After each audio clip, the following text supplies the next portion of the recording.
Okay. Go live.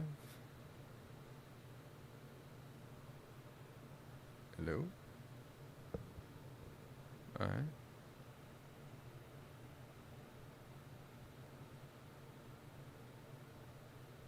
Okay. There we go.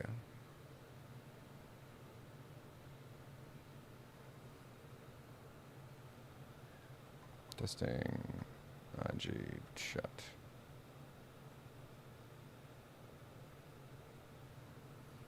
Cool. Cool. Testing. Restream. Chat.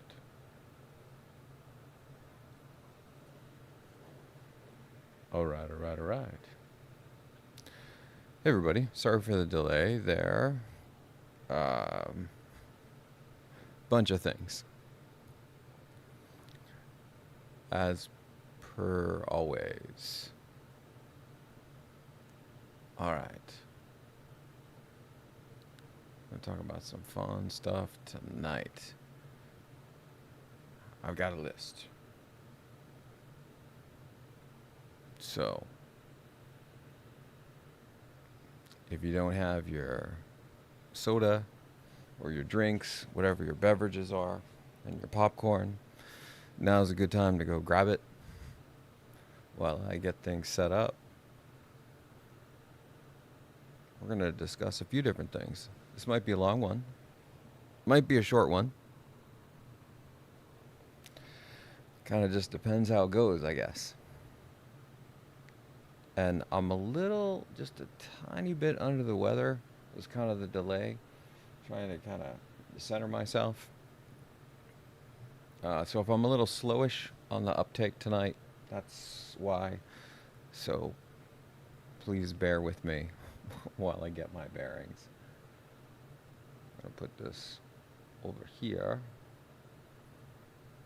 At some point, I'm actually going to figure out how to use IG. But probably not going to be tonight. See if I can shrink. Oh, okay, cool. I'm liking this.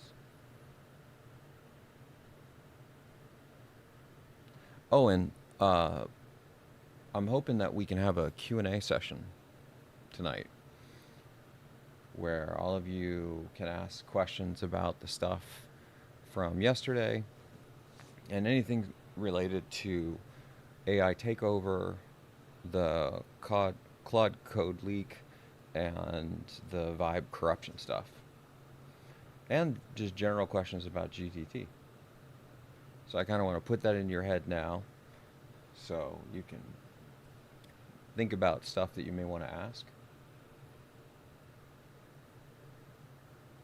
And feel free to interrupt anytime. Actually, kind of like that. Okay, let's see. Cool. Yeah, we've got that centered-ish.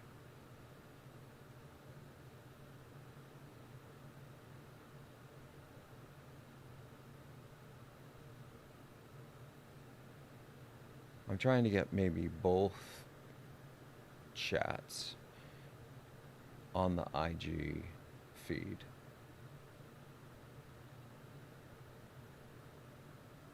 At some point, I'll maybe figure out how to get this working proper, but... Alright, yeah, well, it's close-ish. Alrighty. So, welcome back. We're going to do a little bit of a part 2 from last night and dive a little bit further into this stuff. I had time to write that Substack article, and I'll drop a link to that in the chat if you guys haven't had a chance to take a look.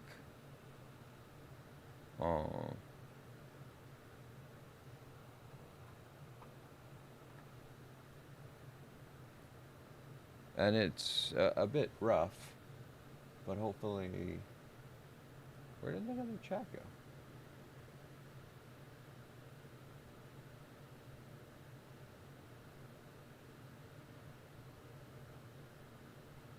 Here we go.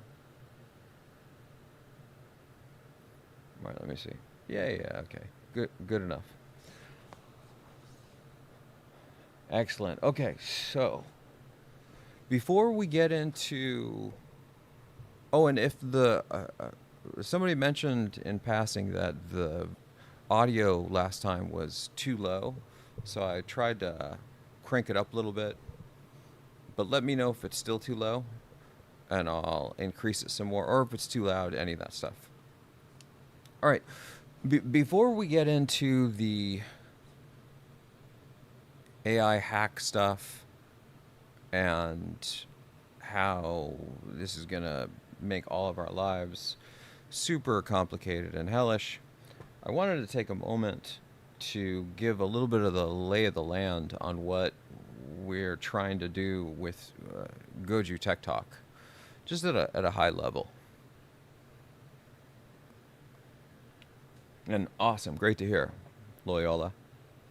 Appreciate you being back for 2 in a row, brother. So, because we're a little bit new to IG, right? We've been doing the YouTube thing for maybe about a year now, and I'm mostly clueless, right, about this whole social media thing, and I have no idea what I'm doing, but I'm sort of the mindset that I'm just gonna kind of do stuff and figure it out along the way. And there were a couple reasons in particular why I got hyper motivated to do GDT, kind of take social media. So I want to go over a little bit of that first, so we kind of understand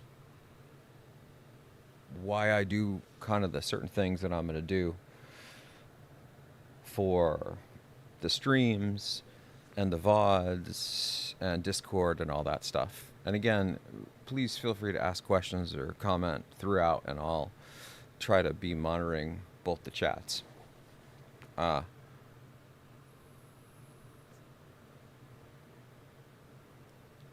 So we take a step back before GTT. Generally speaking, the things that I do in... Okay. Things that I do in life are kind of around these 2 general areas, I think.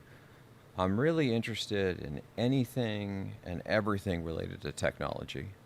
Pretty much anything in that space I'm going to be curious about. And while I principally focus in the space of computer science and machine learning and math, programming, systems, all that stuff, I think that if it's in the STEM area, I'm probably going to be interested, even if I'm completely clueless. Like, I'll still just want to learn about what it is. So let's take a quick look at the question here from Ben.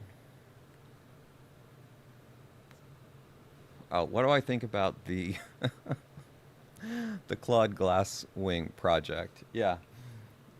Yeah, what do I think about that?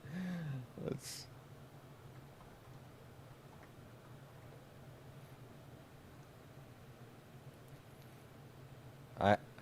I have some thoughts. Now, I want to... I'm going to just maybe piecemeal along the way all the stuff about GDT as we go, so you kind of understand maybe why I do the things that I do and why there's certain things that I just won't do. And one of the hard and fast rules that I have is I don't pick on people ever. Not individual people. So I'll never pick on anybody in the chat It's not my style. It's not what I do. And even for people in the public domain, 99.9% of the time, I'm not going to pick on them.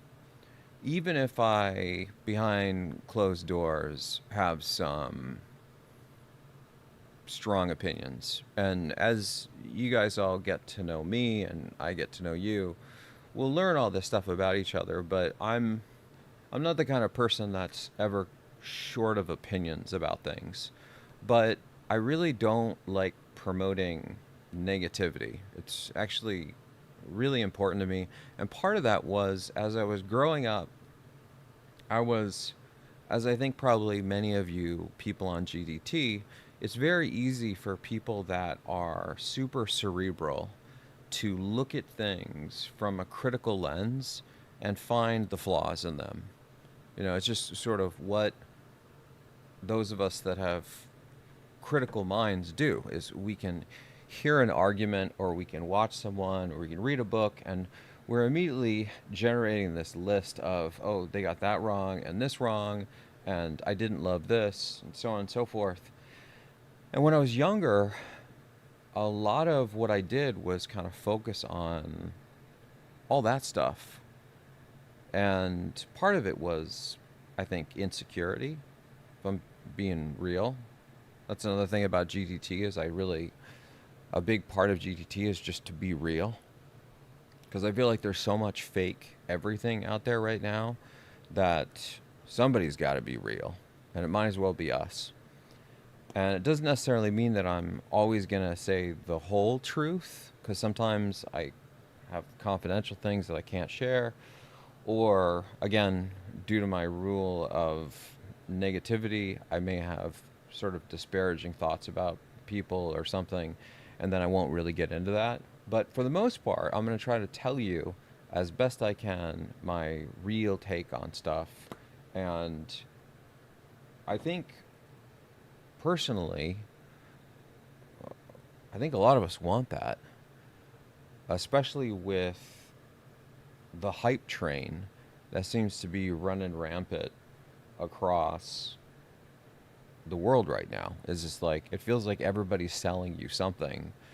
And it's unfortunate because sometimes there's really interesting things happening, but I think we're feeling maybe like we're being so oversold that we then can become quickly jaded on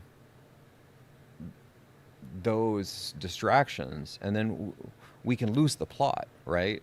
Which kind of sucks because sometimes there actually is a really good plot going on, and then we miss it, or at least I miss it. So going back to this being real, and by the way, I realize this is a super long-winded answer. I haven't even touched on Project Glasswing yet. I'm going to put this on the screen actually.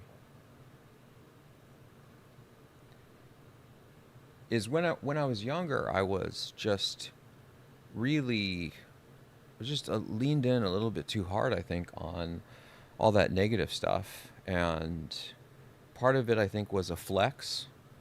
I wanted people to think I was smart and I could see all the layers.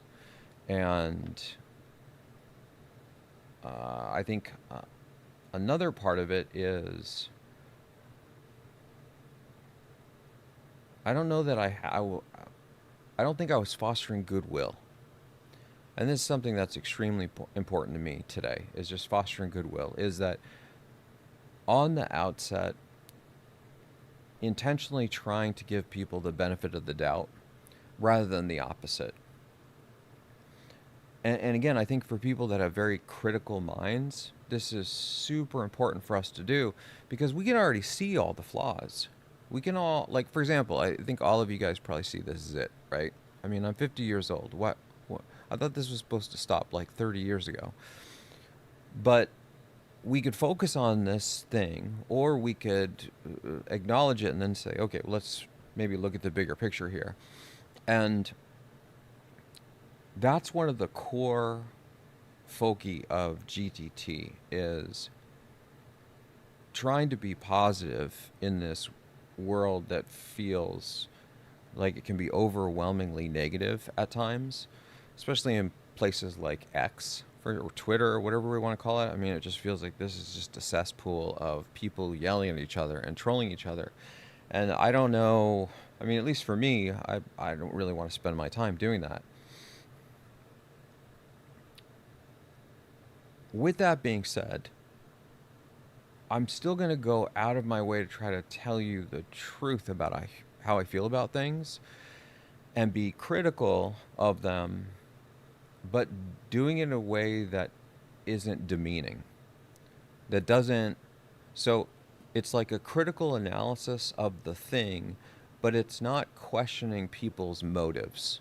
It's sort of giving them the benefit of the doubt of like, okay, let's just assume that they're good actors and they're trying to do the right thing, but this thing has problems. And this is another thing that's very important to me, is the separation between the actions or the behaviors of a thing and then the actual thing itself. I think a lot of people get very confused about this. This is maybe one of the principal things I learned when I was doing my doctorate is for example, when I read research papers, I focus on the content and the technical novelty and the empirical findings, the integrity of the system, but I do my best to never question the motives of the authors. So for example, if something's missing, let's say with the empirical data, that's painting a picture that's too positive for the system itself, I don't immediately assume that the authors are bad actors, that they're like intentionally trying to mislead the audience. I instead go out of my way to make the observation of like, okay, so this piece of data is missing, and I think it's actually a really important missing datum, but I'm not going to say, and you guys did it on purpose. You intentionally left this out so you could cherry pick, and I'm going to reject this paper because you're not trustworthy people. Like, and so what you do is you separate the thing from the behaviors. Is that you don't say you're racist. You instead say that comment was racist, or I feel like you're being racist. It's like a fundamentally different thing. One is an observation about a behavior. The other is an assignment of a characteristic. And they're completely different. When you take the observation of the behaviors, it's more like, here's this thing and we can fix this thing, versus the assignment of this characteristic is more like, oh, well, you have this and it's a permanent thing, there's no way around it. All right, I think I've maybe sufficiently beaten that horse now, so I can talk a little bit about this project Glasswing. And the reason for all that background is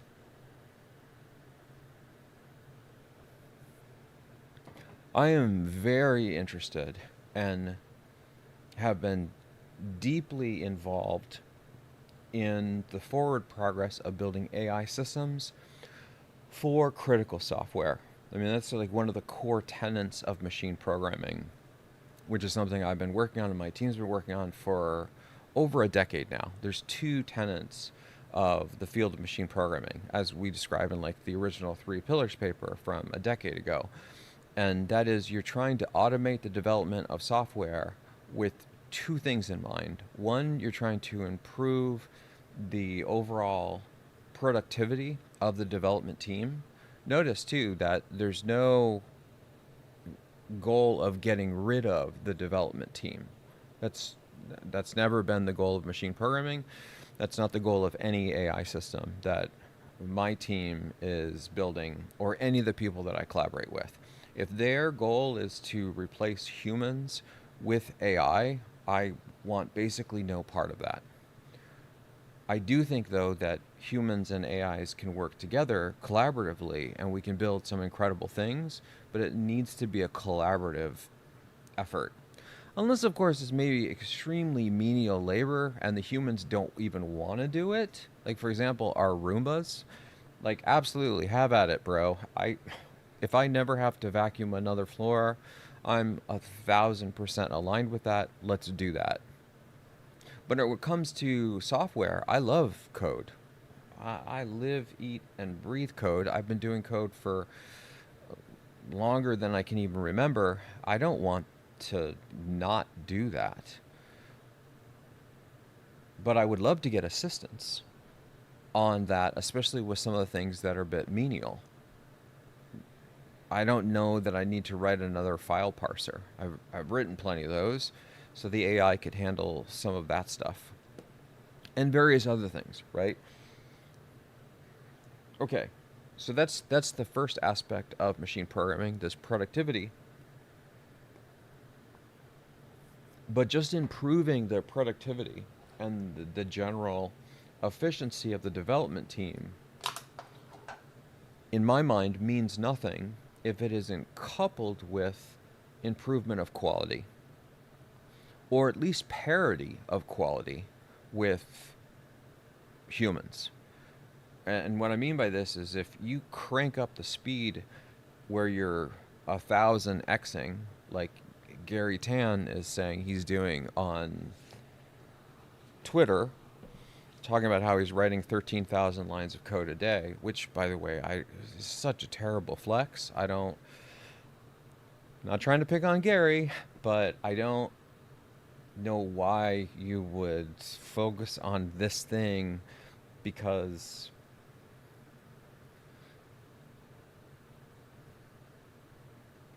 who can review that much output?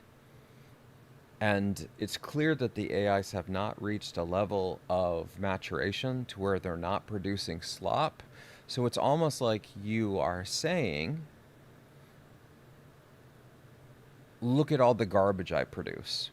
And somehow not understanding that everybody kind of is in on the joke that it's garbage, except for you. And again, not trying to pick on Gary. I'm sure he's a great guy. But sometimes I think folks at the Y Combinator can be a little too much about speed and not enough about quality. So with machine programming, you need these two things in tandem. And if one is really high, like the quality is outstanding, but then the productivity is wildly subpar,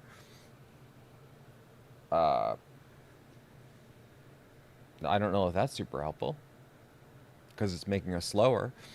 And on the other hand, if it's a Gary Tan kind of thing, where it's producing a whole bunch of stuff, but the quality is horrific, then I think that's also not super great. All right, so now we can get into Project Glasswing. I have only first started hearing about this, I think, today. And I actually wanted to show, I think Dark and I were talking about, should we show the YouTube clip where Anthropic is talking about this and how it's supposedly this massive breakthrough to make their AI systems improve in their quality significantly, or at least that's the way I believe that Anthropic is kind of pitching it. Now, I do have to say, I think that it is a little disconnected from reality. Like, I sometimes I wonder if people can read the room, and does Anthropic forget that they just had this massive quality issue actually last week, or maybe in the last 2 weeks. One was they accidentally open sourced Claude Code essentially to the whole world, which is 500,000 lines of code, which clearly they didn't intend to do. Otherwise, why did they send out like almost 10,000 takedown notices, right? I mean, that's a lot of work. if it was an intentional thing. And that is a quality thing. I mean, to me, it is. That is a quality assurance piece of software, not accidentally deploying the wrong thing. You just did this a week ago, and now you're talking about how you're building this thing that is this incredible AI system for critical software, which is all about quality. Uh, I mean, am I the only one that's not seeing kind of the strangeness here? I mean, this feels like a little bit, again, not being able to read the room. Okay. That aside, now if we remove that context and we look at the idea, I haven't yet seen the specific details about this. I've just looked at it from sort of this high level view, and I've heard an increasing amount about this mythos thing. And again, if I can speculate a little bit, usually the way these things work is by the time you're getting to a public announcement for some massive new effort for a company, like Claude Mythos, it probably already means that that system is basically fully built. Not only is it fully built, but it's something that they've been using actively.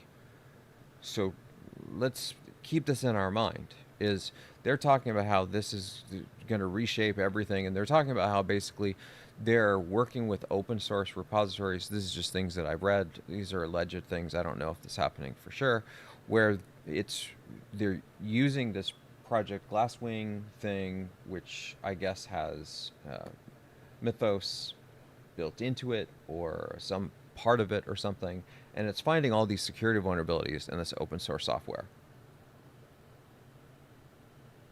And so they're working with a lot of these OSS or the open source community or the free open source community, so OSS or FOSS, and they're trying to help fix a lot of these security things that they found before they release this, because they don't want hackers to use the project to scrutinize open source, find those vulnerabilities, and then exploit them.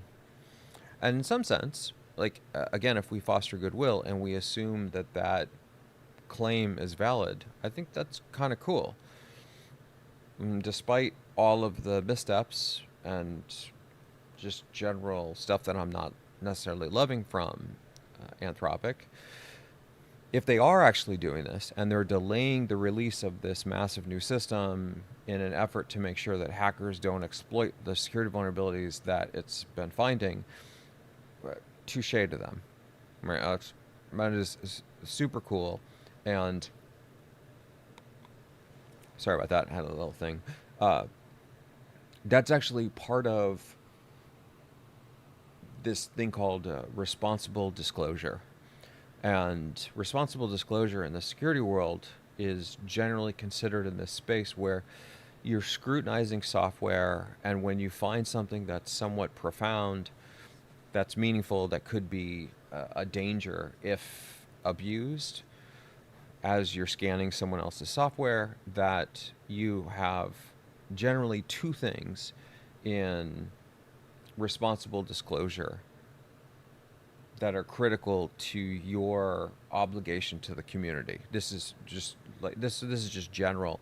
Different people do different things, but the two tenets are: when you find something that's critical, especially in the open source, it is your responsibility to disclose this information to minimally the core team of that open source software project, and ensure that they have ample time to fix it before you take next steps. Right, and you guys can Google this and tell me like additional things that I might be missing, all of that, right?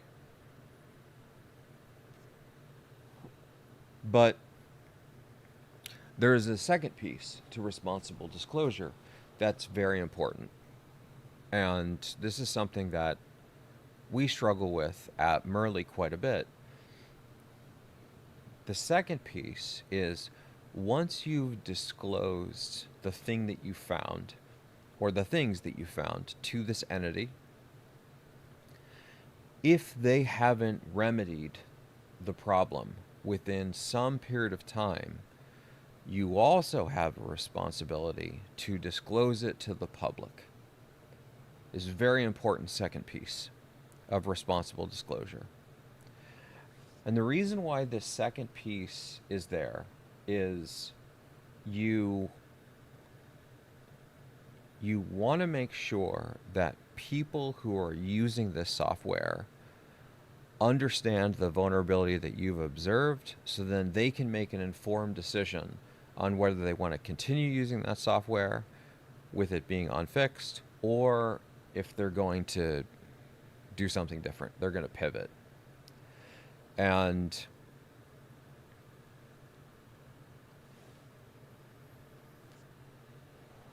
what's tricky about this is in the real world, people are functioning on like different timetables. And sweet, yeah.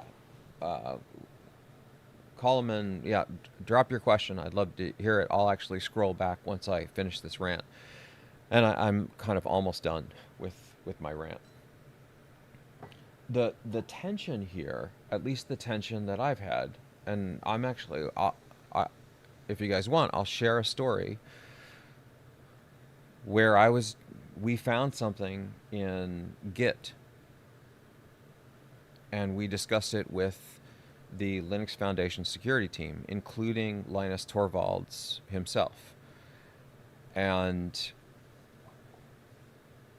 it was a very complicated thing because, to the best of my knowledge, everyone in the security team on the LF side and everyone on the engineering team on the Merly side all agreed that this was a bug, an issue in Git. It was clearly incorrect. And the next question, so this is the starting point. Everybody agreed, including Linus himself. I literally have, I think, the email screenshotted at one point, just so, because I think we were using it as an example of kind of the coolness of Mentor, is that it was able to find this thing that had been in Git, or actually, it's actually not just in Git, it's in the Linux kernel as well, since Linus took some portion of the Linux kernel as a baseline for Git. And it had been in the Linux kernel for like 15 years, something like this. Linus had written this code himself. And then he chimed in and basically said, oh yeah, I remember when I wrote this, and it is actually, he's like, it was correct at the time, but then the space has evolved, and with that evolution, it's no longer correct. By the way, I am intentionally not mentioning what the thing is, because I think it's still in the open source. And I have not disclosed this to the general public because the LF team told me that it's remedied before it exits this enclave. So basically, think of it like this, is that Mentor was able to identify this clear logical error in the Linux kernel or in Git that had been present in the code for 15 plus years. Everybody looked at it together. Everybody agreed, yeah, it's a problem. It's wrong. The next question was, is this a security vulnerability? And that wasn't immediately clear to any of us. we could argue that yes, you could probably come up with various ways to invent how this could be a security vulnerability, but a lot of that would be maybe theoretical, and who knows if we would be able to actually like practically do bad things. And again, this is part of the tension. Is like if you guys remember the uh, and the name of these things are slipping my mind. Spectre, and Meltdown. The Spectre and Meltdown vulnerabilities for Intel's speculative execution. Yeah, for their out of order execution model. Both of these, I think, were essentially theoretical concerns that were claiming with the prefetching, and by the way, I'm just trying to remember this off the top of my head, so I might be getting some of these details not exactly right.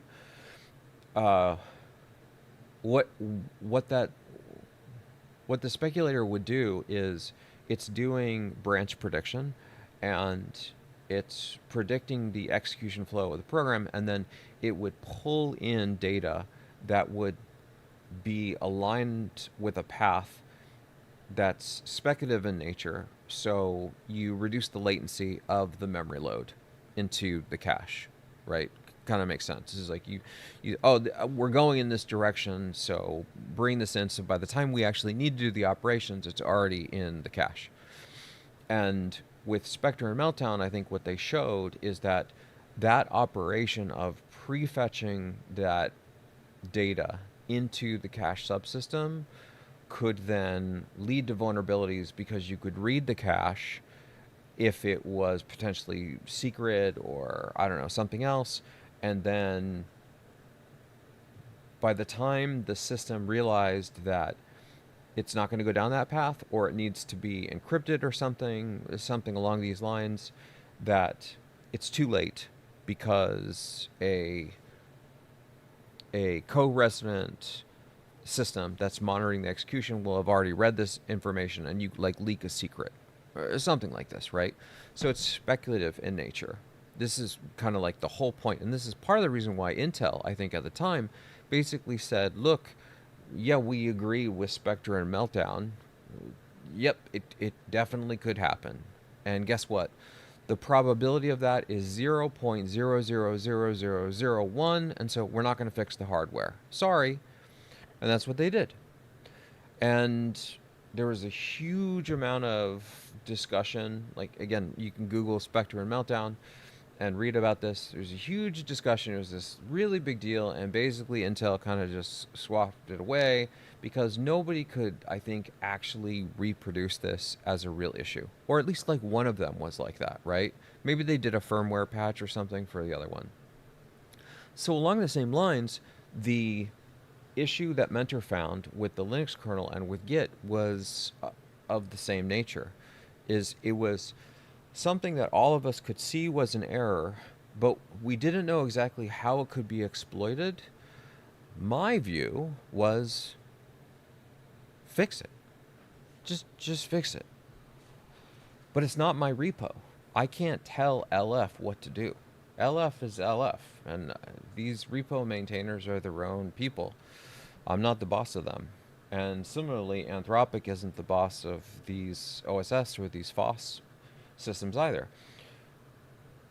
So with that, you now get into this interesting space where, at least this is where we were, is LF was basically saying, look, it's fixed before it exits the enclave, and so it doesn't even matter if it could be doing bad things or abuse, because it never escapes.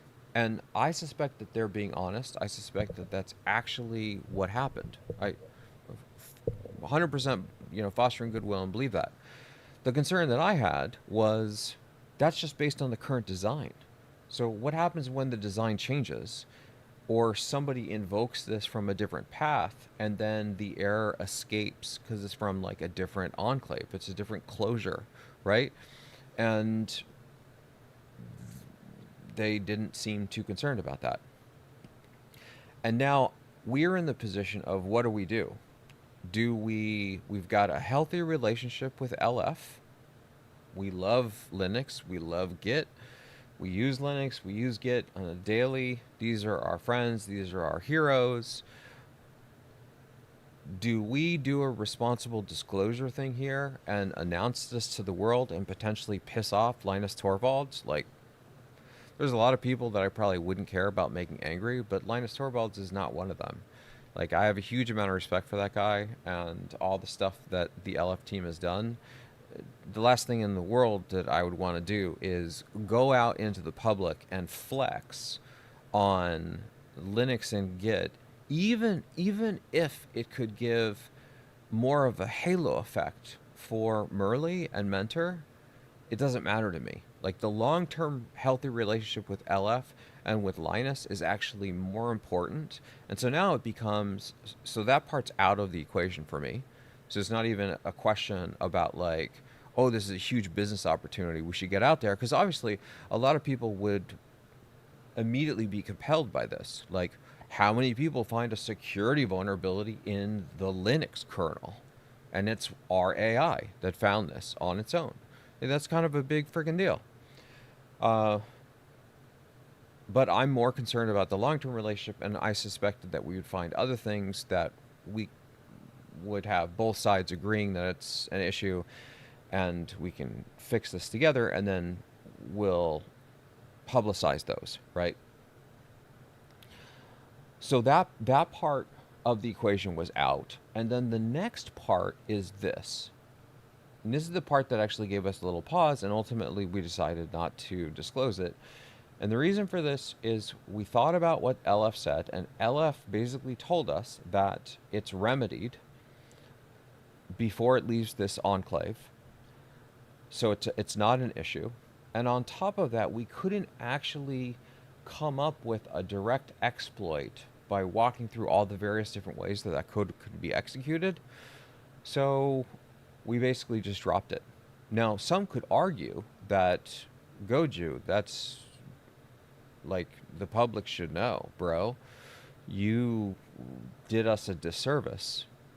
But it's nuanced. It's actually complicated, right? There's sometimes what can appear very simple from the outside internally can actually be hyper complex.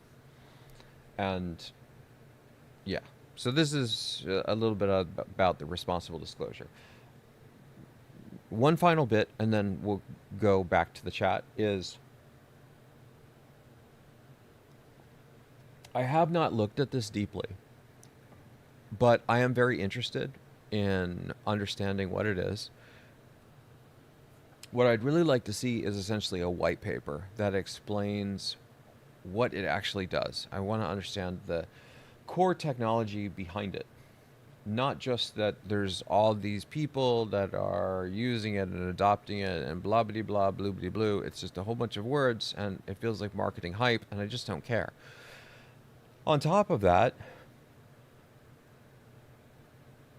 I have a bunch of evidence that demonstrates to me that Anthropic is really aligned with building stochastic AI systems. And one of the things I can tell you with a certain amount of certainty, a certain amount of confidence, is that things like security vulnerabilities or critical errors, things related to hard science that are highly constrained, almost always need a deterministic system for detection. Now, it can be stochastic in nature in terms of exploration, right? This is like the two E's, exploration, exploitation. Exploration is the view of we need to explore the space and see what all the possible things are. The exploitation is I found it, now we're going to exploit the hell out of it. So with the exploration part, it can be stochastic, 100%.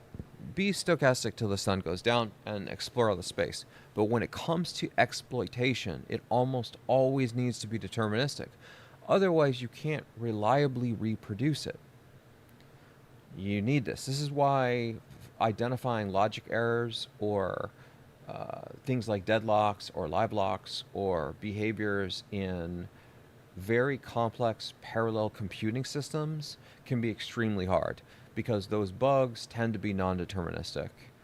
They're Heisenberg bugs, right? Is that it happens, but never when you're looking at it. The moment you actually start to debug it, what happens is you inadvertently change the execution signature of this thing simply by adding the probes, and then those probes change like the latency behavior of the program, and then the issue vanishes. So with this in mind, if we go back to what they're talking about, I like. Let's just look at something here.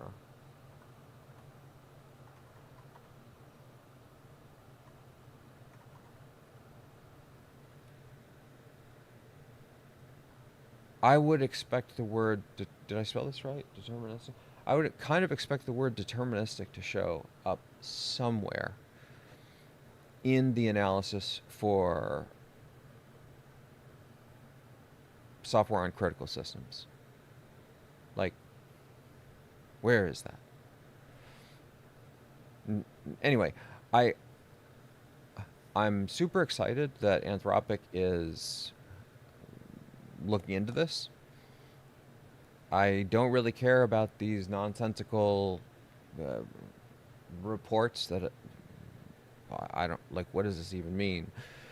And who cares about cyber gyms? Like, is this actually a relevant benchmark? And I'm not trying to be dismissive or disparaging here. I just mean a lot of these benchmark systems have been cooked specifically to make these vendors look really good for the problem that they're trying to solve.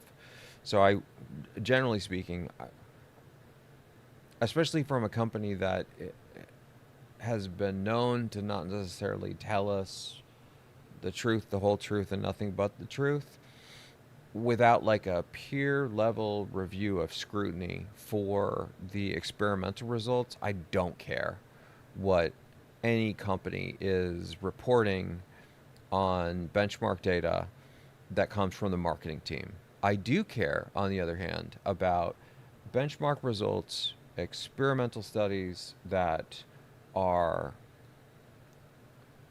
produced from a very rigorous scientific analysis in a peer-reviewed research paper. That's a fundamentally different thing because you have a team of experts that are deeply analyzing these. They're trying to make sure that this like fair distribution of the various benchmarks or the analyses, so it's not cherry picking, right? Like,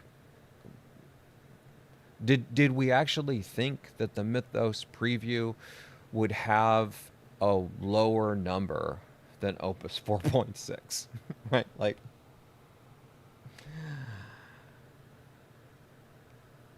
yeah. Now, okay, so just quickly scanning this. So, vulnerability reproduction, that's cool. They seem to be focusing a little bit on, I think, maybe the right problem area, because just like we were talking about with the exploration and exploitation, this is in the exploitation phase, possibly. I mean, I guess I should read the article to understand, but focusing on reproducibility is extremely important, because once you can reliably reproduce some of these vulnerabilities, then fixing them becomes significantly easier. Okay. Yeah, I really rabbit hole there. But oh, and by the way, yeah, I watched this clip, and I had some thoughts about it, but my mama taught me that if you have nothing nice to say nothing at all. So I'm gonna say nothing at all right now. Okay. Now I want to take a moment to kind of scroll back and see. Did someone have a question? Let me just quickly scroll. Let me break the other chat up too. Okay. Colin's lurking.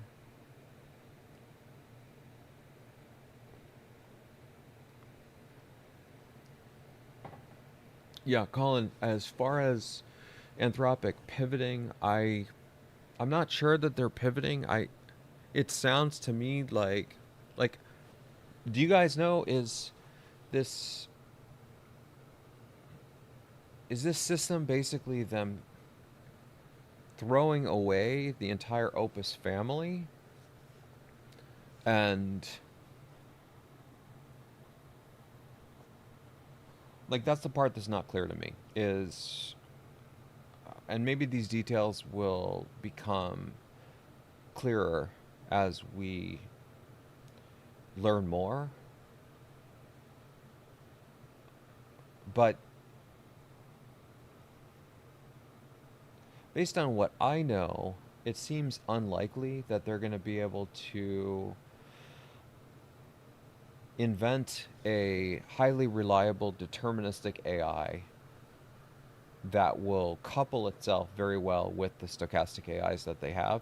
I do think that they're probably making, this is my speculation, this just on the things that I've heard, is I suspect that they have advances in their ability to do logical reasoning, symbolic reasoning, this type of thing, that probably moves it beyond some of the stuff that they already have built in with neurosymbolic reasoners, because I think that that's something that a lot of people were working on, but it still is probably not nearly as advanced as something like deterministic intent folding, which is what we've invented at Merly. And I don't mean that as a flex. I just mean that deterministic intent folding is something that, with me working in this space for quite a bit of time, it took me like over a decade to figure out. It's very complicated, and there's just you. So I guess what I'm saying is, it's not that other people couldn't figure this out. It's just that you would kind of have to marry yourself to this for a prolonged period of time to be able to make the observations that are hyper nuanced to be able to build a system like deterministic intent folding. That said, I think that there are many AI systems that are out there that are deterministic that you could couple with stochastic AIs, or you could take formal systems that have historically been largely intractable due to that the exploration part of the domain and try to make them less formal. And so what I'm talking about here are systems that are in the satisfiability reasoning or satisfiability solvers or SMT solvers, satisfiability modulo theory solvers, if I'm remembering correctly. I'm probably not getting that exactly right. But both of those systems are formal systems that work with 100% accuracy because it's fully formal and it's fully logical. But the challenge with these formal SAT solvers and SMT solvers is it has to do a massive amount of exploration to walk through all these possible paths and ensure things are kind of correct. Basically, what I'm saying is SAT solvers and SMT solvers are fundamentally important and they're wonderful for verification. In fact, we've used them in a few of our machine learning systems, but they don't scale. That you could use like an SMT or SAT solver based on the technology that I was aware of maybe 5 years ago to do analysis and verification on correctness or something for like a 10-line program. But for even something like a 100-line program, it's exponential growth. So maybe a 10-line program requires 1,000,000 operations to do the SMT path walking or the SAT solver path walking. that exploration piece, but then a 100-line program is maybe a million times a million operations. I might not even getting that right. It might be, yeah, I think I'm getting that right. So basically, there's so many zeros that are added onto that. That's just a 100-line program. What happens when we get to a 1,000-line program? Well, we do that again. A million times a million times a million. And now you can quickly see that that exponential growth, it just becomes computationally intractable with anything on like today's von Neumann machines. You could probably start to solve this if you get into like quantum stuff. Anyway, okay. Uh, Thanks for letting me rant.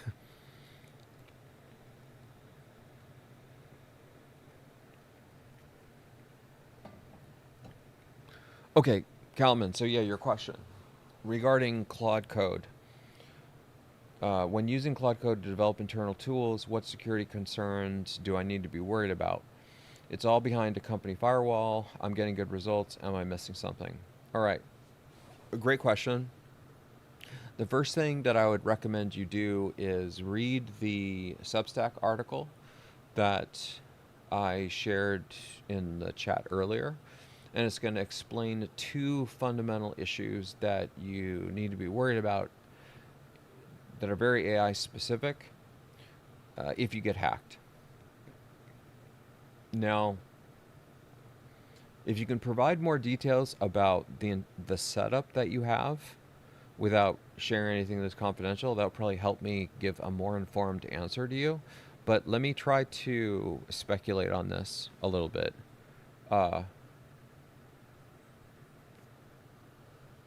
Actually, before I start to speculate, can you share with me a few other details?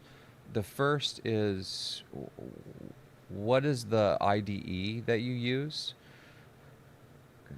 Like, are you doing sort of the PowerShell, Claude Code, hardcore, uh, keeping it completely out of an IDE? Are you integrated with an IDE? Is it part of a toolchain process where you're just invoking Claude Code through direct API calls?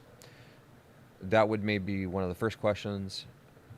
The following along those lines is, I'd be very interested to know what languages you're working on. That part's exceptionally important to me in the space of, if you were to get hacked,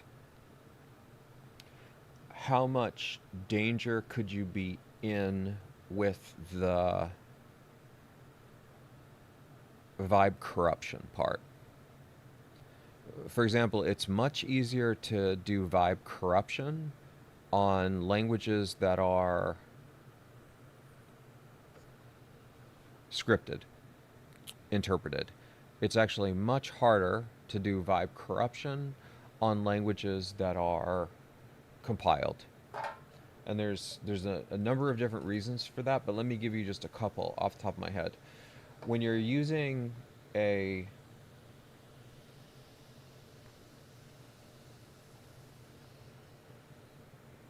Sorry, I got distracted for a second reading Colin's thing. Let me just...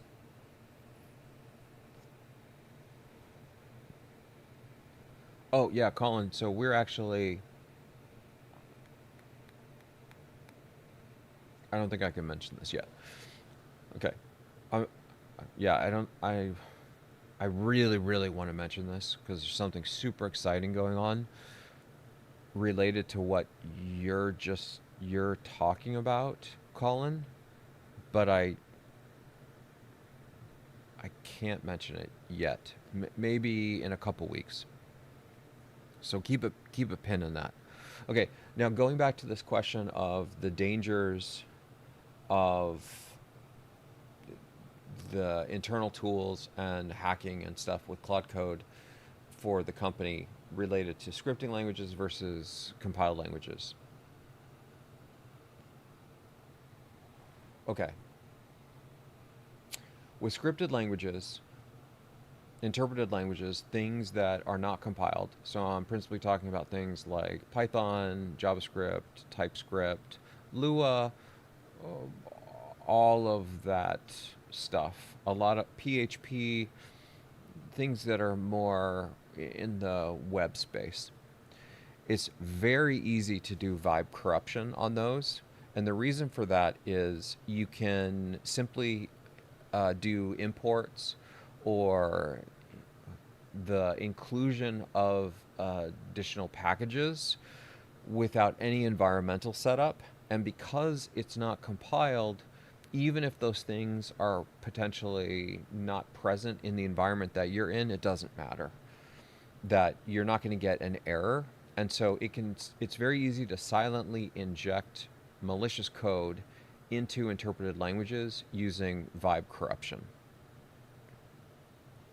And vibe corruption, again, uh, if you, just as a refresher for you guys from the article, and by the way, I took a little NyQuil because I was feeling a little off. So if I start getting a little loopy, it's probably because maybe I took too much NyQuil.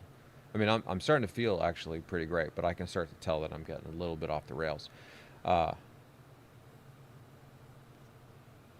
so vibe corruption is basically this. This is the way I'm defining it right now. And by the way, I am talking with a bunch of security folks about this, and they're starting to scrutinize this.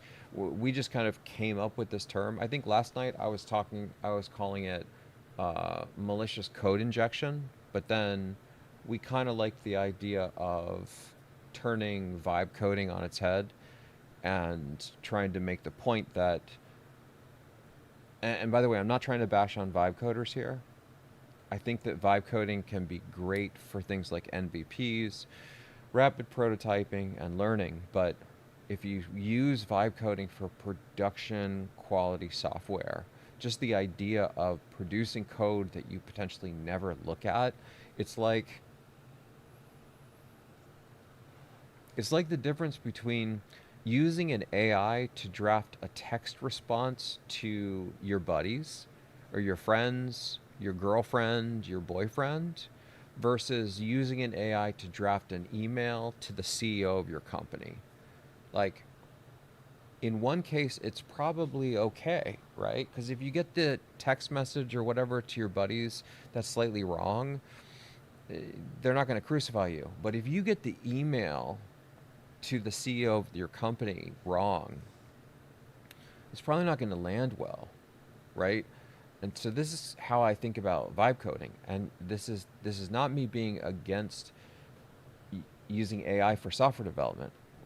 I'm using AI for software development every day with Mentor, right? Mentor is an AI system to accelerate software development. But we look at all the code.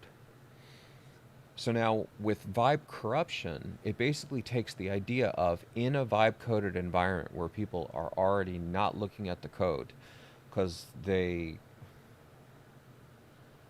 listened to Kaparthi about this weekend thing, and in defense of Andrew and his original post on vibe coding, I don't know that he was necessarily trying to say you should do this.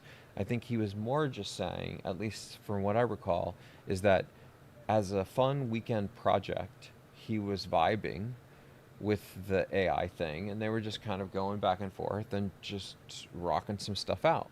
And the truth is, I've used the AIs like this as well. If you scroll back to, I don't know, 6-8 months ago, there's a VOD that we did on GTT where I'm literally vibe coding the GTT thumbnail generator. And it's just me and Gemini or Google AI Studio, whatever it was, where I'm kind of feeling out what I want it to do, and it's hacking away on the code, and mostly it's just like a cozy, super friendly relationship.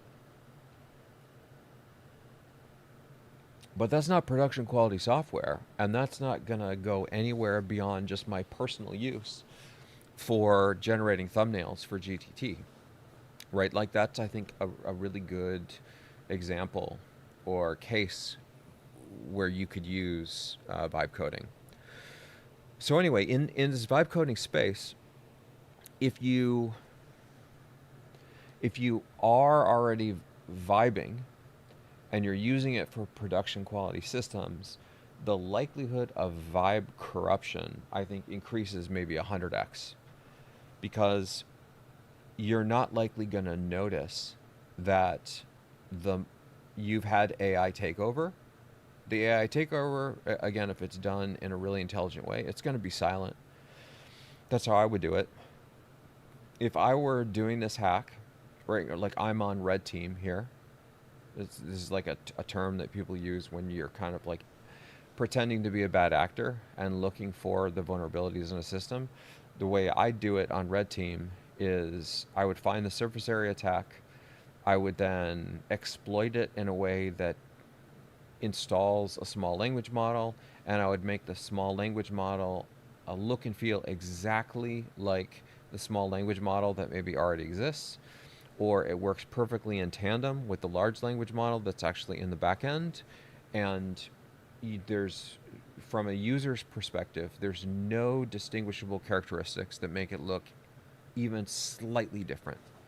For all intents and purposes, it is like identical. And then, once I've kind of tricked the user into believing that nothing's happened, I would slowly start to inject malicious code, very gradually. What would I do? Yeah, maybe the first thing that I do is I would inject a backdoor into their app, and the backdoor would be a mechanism to install the small language model on their customer's system. And I would have it in a cold path. I would intentionally try to find a cold path that's not heavily executed, so I only infect a small number of customers, because I would want to test the water. Because basically what you want to do is you want to stay as invisible for as long as possible. So if you go out and you infect the entire code base, the entire customer base, then they're going to get a red alert and they're going to fix the problem. So you don't want that. Again, I'm intentionally being on red team here. I not encourage anyone to do this. Do not do this. Like, this is not what we do on GTT. But we need to walk through this to understand how to stop it. So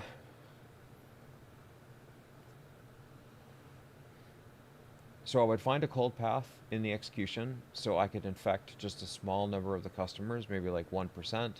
And then I would ensure that that gets deployed. And then I would be trying to monitor the customers to see if there's any complaints. I would literally do social engineering, and I would sit on their tech support channels to see if anybody's complaining. And then once I get clearance on seeing that like nobody's aware of this, then I slowly start to turn the temperature up. And then I know that I can infect all of them. And then if I really want to go to the next level, then I would try to find, like, if you really want to take this to the nth degree, the best target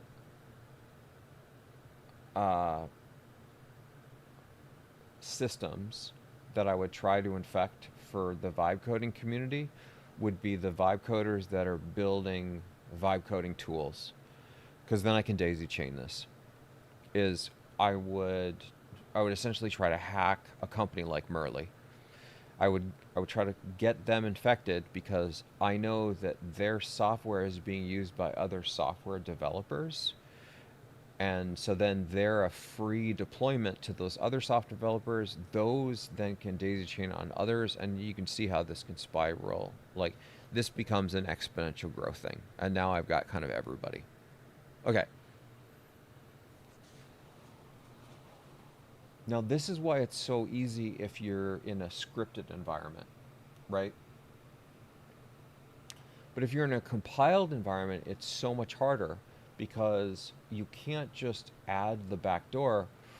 And all the networking stuff and whatever, you would have to include these libraries or these header files, or you'd have to have potentially an environmental change. And that environmental change would send, uh, it would likely send red flags to the development team. Like, for example, if you're trying to set things up so you're going to do like a open up like a socket connection for deploying some payload on an infected machine, you're going to need to have socket support in the modules in the binary itself. So you're going to have to include things like various different uh, socket systems, and there's different ways to approach this, right? Like it could be a synchronous thing, it could be asynchronous, UDP, TCP, this type of thing. And if you don't know a priori what the software is, and you probably wouldn't, then you might have to make that determination ahead of time, and you might be wrong. And if you're trying to include something that's not already included into that system, then that code won't compile. And the moment that code doesn't compile is the moment you're going to tip off a developer that you injected malicious code.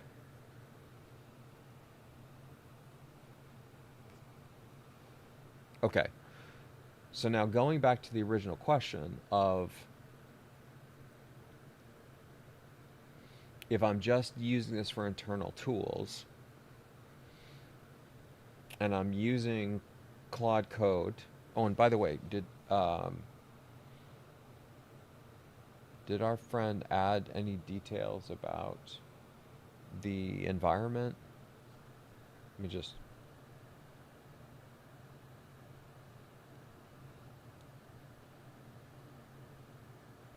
Okay,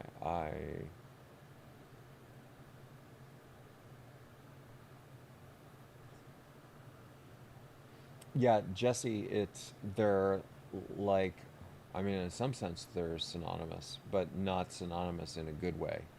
Is like, uh, vibe coding is, vibe coding is the idea essentially of using an AI system and guiding it at a high level to construct an app for you. And vibe corruption is the idea that an AI model is leveraging a vibe coding environment to then inject these hacks and exploits into that vibe coded app to do bad things. And so the reason why they're synonymous is that if you have a vibe coded environment, vibe corruption syncs with it very well. If you're not vibe coding and the AI takeover tries to do vibe corruption, it's much less likely to succeed. It's much less likely to succeed because when you inject that malicious code, they're going to do the diffs on the original source versus the changed source, and they're going to be like, hey, Bob, what the hell is this? Why are you opening up all this stuff? And then Bob is going to be like, I didn't write that code, bro. The AI did. And then suddenly everybody's going to realize that you have been AI taken over. You've been You've been aided. Yeah, and so Coleman, what does vibe corruption mean? It's basically what we're just looking at. So maybe you asked this question before I answered it, but it's inside of that Substack article is basically this idea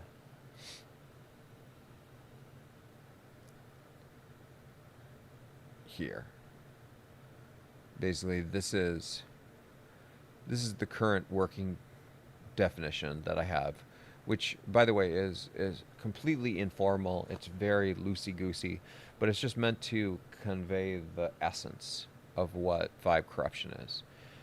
It's this idea that you have an 8 system that is going to inject bad code into a system, and it's going to, it doesn't know. Keep in mind, like, this is the vibe corruption process, is it's going to need to learn that code to understand what that code is doing, because it doesn't know a priori like what the app is, because it's going to try to work for all apps, which again is why it's so fundamentally different than the way this has been done in the past with things like one-off exploits, like the XZ utils backdoor to the Linux operating system.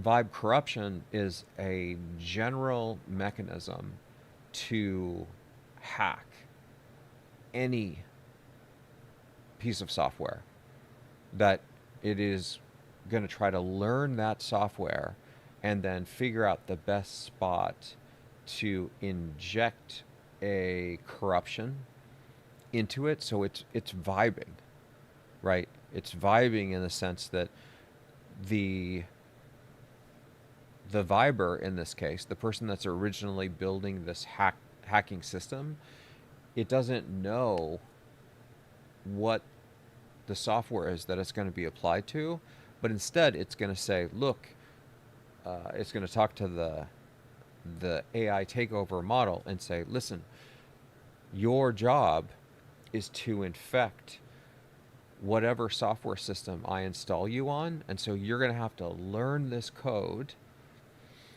understand what it does, and then inject some exploits so you can phone home and then steal all their information or ransomware them or whatever, so we can make out like bandits. But it's on you to figure that out.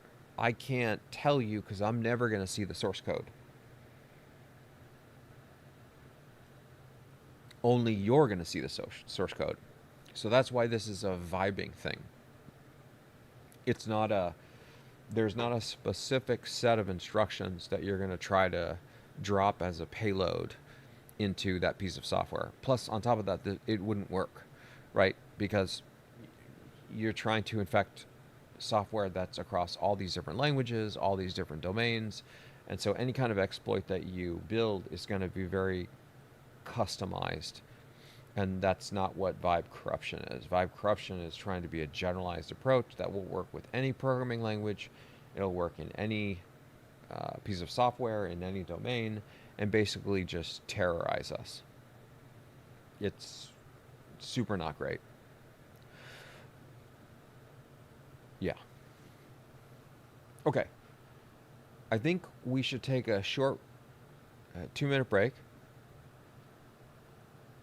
The bio stuff, but let me just take a quick scan.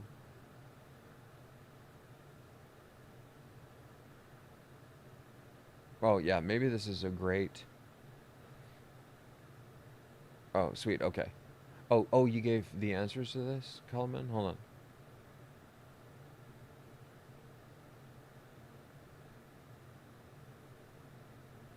But my more general question is, your main concern is that Claude Code is generally shit code and its results aren't inherent security concerns? No. No, that's actually not my general concern with this, with these two nefarious hacks. It's that as I was studying the Claude Code leak, some of my security people were challenging me, saying, there's nothing new here.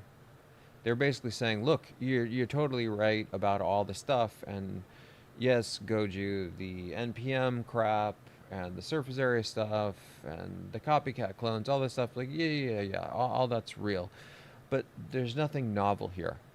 We've done all this before. This isn't our first rodeo.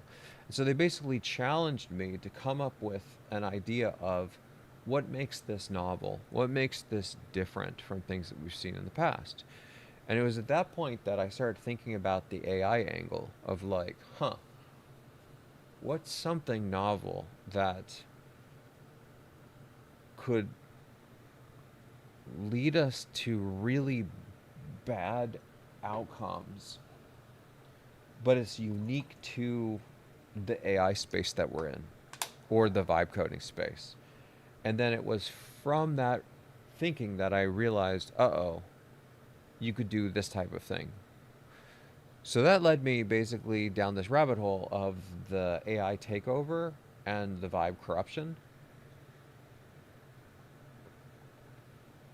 which, by the way, once we get back from the break, I think I can share with some degree of certainty that at least the first part is already happening. The AI takeover is already happening. There's people that have reached out to me, and I've been chatting with them since last night and throughout the day, and we're not 100% sure, but it seems like there's a very strong chance that they have been affected with an AI takeover. That's exactly what happened to them. Like how exactly, like all the specific details are a bit unclear, but the people that I've spoken to, they all were Claude Code users. All of them. Every single one that has had their machine go rogue, or in some cases their machines, including their phones. So just like we were saying that they can leap from device to device, which is really shitty. That's what some of these people are experiencing. It's not just their main computer that gets infected. So, for example, one of the guys that I was talking to this morning, he was using Claude Code. He's a completely new developer. He was rapid prototyping some app for like an MVP, and everything was going great. And then I think it was like last week,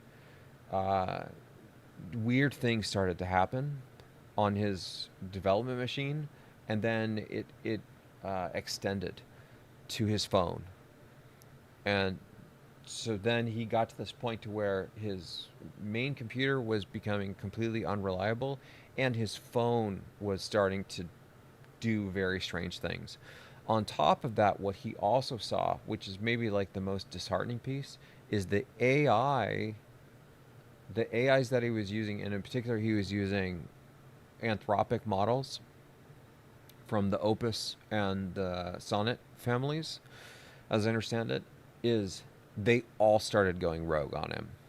And by rogue is that they were just doing very strange things, which maybe I'll give a little bit of detail on when we're back from the break. Okay, let's take just a quick 3-minuter, and then we'll resume. Okay.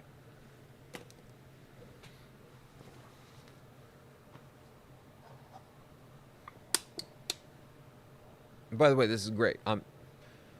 I've become super energized. I'm starting to feel better. So thanks, guys.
All right. We are back.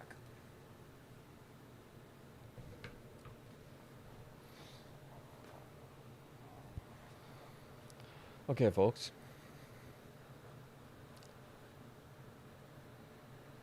Oh, awesome. Yeah,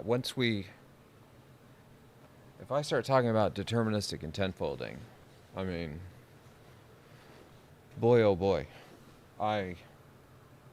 Guys, we're working on something like so freaking big with deterministic intent folding right now that I can, like, it's really hard for me to contain myself because, like, it's like,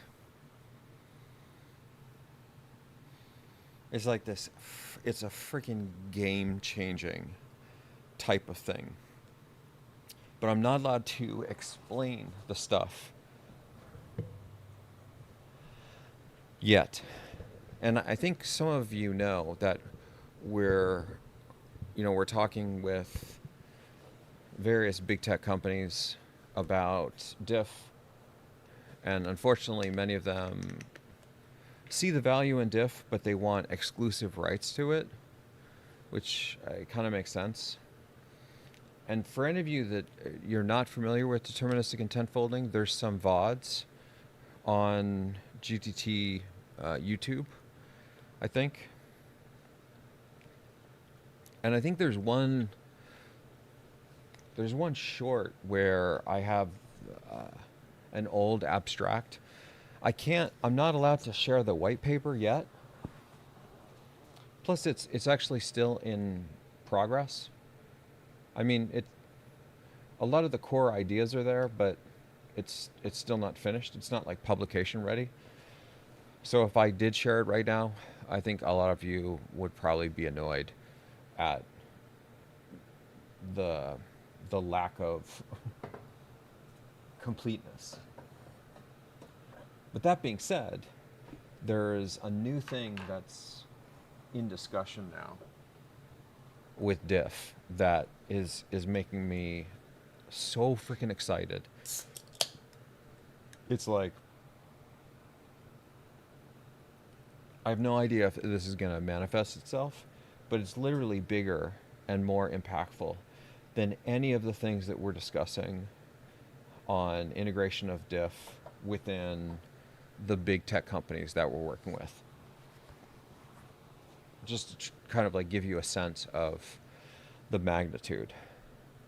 So, for example, one of the core applications of diff is to level up Microsoft and essentially improve their models, whether it's codecs or it's something else.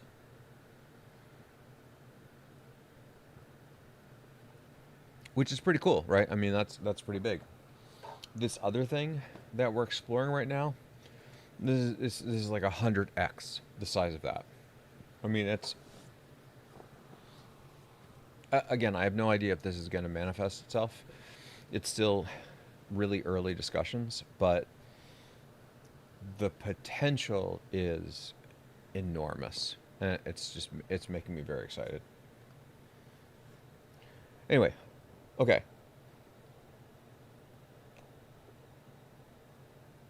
Let's go back to the chat for questions.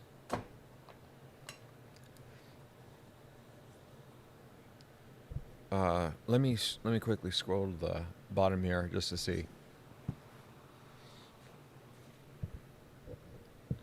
My last question. Oh, Jesse, your last question. Let me.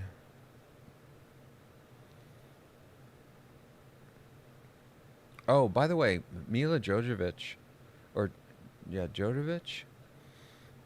Just as an aside, Jack Eyes. I loved her in The Fifth Element, if I'm getting the right person. But on top of that, I didn't realize that she's like a singer, songwriter, musician, and she created an album I don't know, probably like 25 years ago, something like that. Hold on, I wanna Google this real quick. By the way, this is some of the stuff I want us to talk about. Some of this stuff.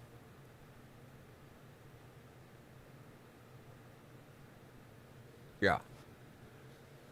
And I'm gonna try now. Oh yeah, I'm not sure if I mentioned this, but I'm gonna try to I'm going to consider streaming every day at 7 p.m. Pacific time. I can't remember if I mentioned that at the beginning. I feel like maybe I did now.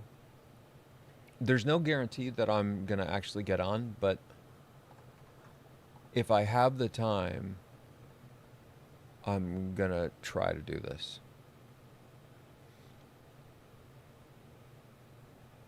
Wow, look at this.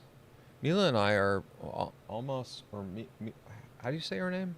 Mila. We're almost the same age. We're born literally a month and a day.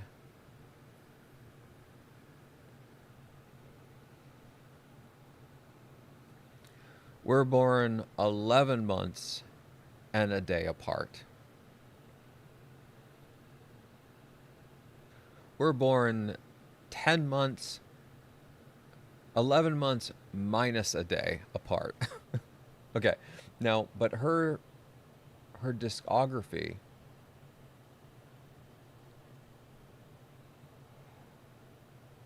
Oh, that's interesting. I didn't know that she was Ukrainian. Yeah. Oh, where is this album?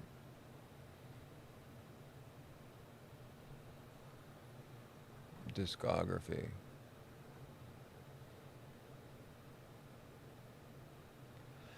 And I haven't listened to this in a very long time. This is like undergrad days for me, which I think you guys know that is a long time. That's like 30 years ago or something, close to that. Where is this album cover?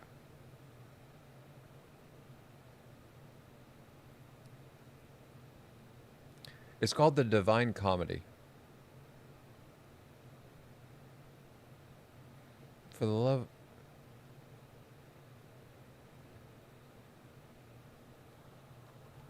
Clearly, I need AIs because simply doing a Google search is nearly impossible for me. Images.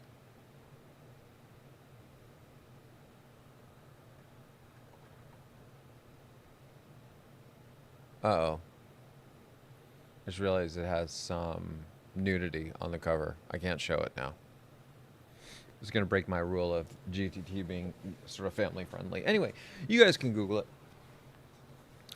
And I'm not sure, it's not even necessarily my taste of music these days, but it's very kind of airy and lyric heavy. I remember just kind of like liking the lyrics, and I don't know, it's like one of those things where you, at least for me, and I guess she's a model or something too. I don't know. I haven't really been paying attention, but I thought that was super impressive because she's like, I loved her in The Fifth Element. I thought she just nailed that as the whatever she was. And then finding out that she's not just an actress, but she's a super talented singer. I mean, whether or not she wrote the songs and all the instruments stuff, that aside, her voice is, at least in my naive perspective, phenomenal. Okay.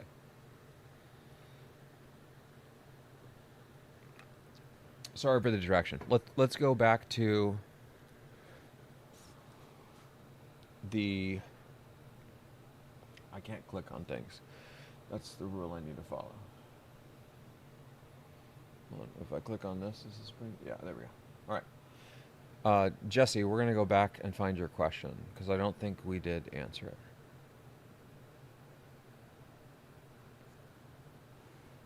And Kalanan, let me know if we answered your question. I think, oh, we kind of answered your question a little bit. Let me try to summarize now that I did this deep dive on it. Uh,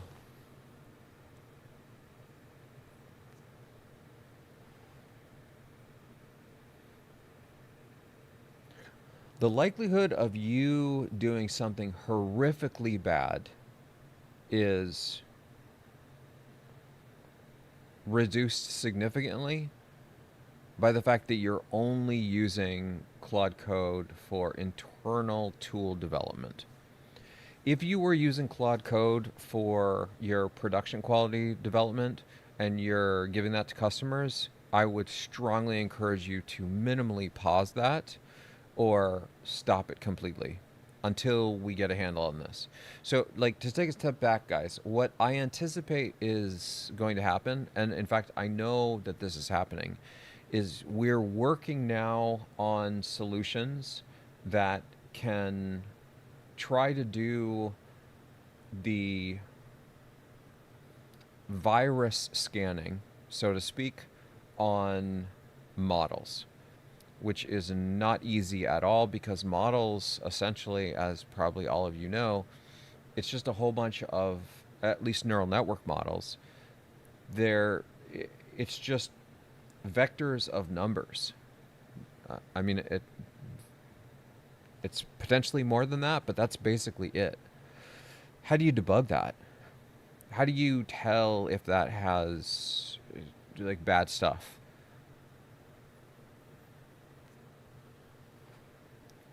One of the easiest ways to try to determine if you have a model infection, and I think this is how the community is working on this now. I have to talk with my security friends and figure out exactly where they are, but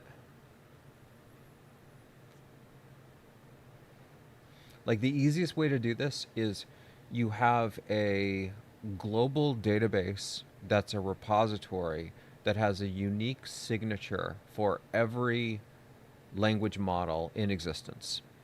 And that unique signature is essentially a hash or an encoding that can only be produced by this governing standards body, which means you have to send the model to them to get this hash.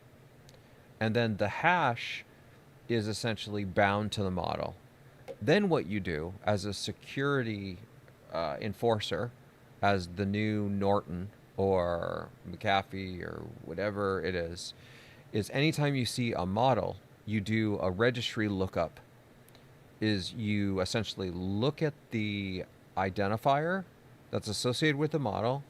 You do a checksum on this to determine the spatial qualities of it. You're trying to understand the version, the size, all of the virtual characteristics that are built into the model, which again can be faked. You can pad this thing and you can do really I mean, this is not easy at all. This is just like a straw man example. But assuming that you have unsophisticated hackers, what you could do once you have this global registry is you just do a lookup on it, and if those numbers don't match, you know you've been infected. It's actually very simple. The problem is it's not actually that simple, is that once that global registry exists, if you make it accessible to the just general public, then the hackers can go in and read the registry, get that hash so they know who they're infecting, replicate the hash, replicate the meta characteristics of the model, so the size, the version number, all that, and then when they deploy the AI takeover, it essentially looks identical to the original. Now, there are certain things that you can't fake, or they're really hard to fake, that could help us get this under control. Those would be things like the file construction date. the last modified date. And then there could be hidden secrets, hidden keys that the majority of the world doesn't know, and only like the security folks and the global standards body or whatever knows. And if those are built into the model, like they're encrypted in part of the model and it can't be unencrypted without this other hidden key that only the standards like governing body has, then what you would do is you would decrypt the model. Keep in mind, this is all additional work, and I don't think a lot of this stuff exists yet.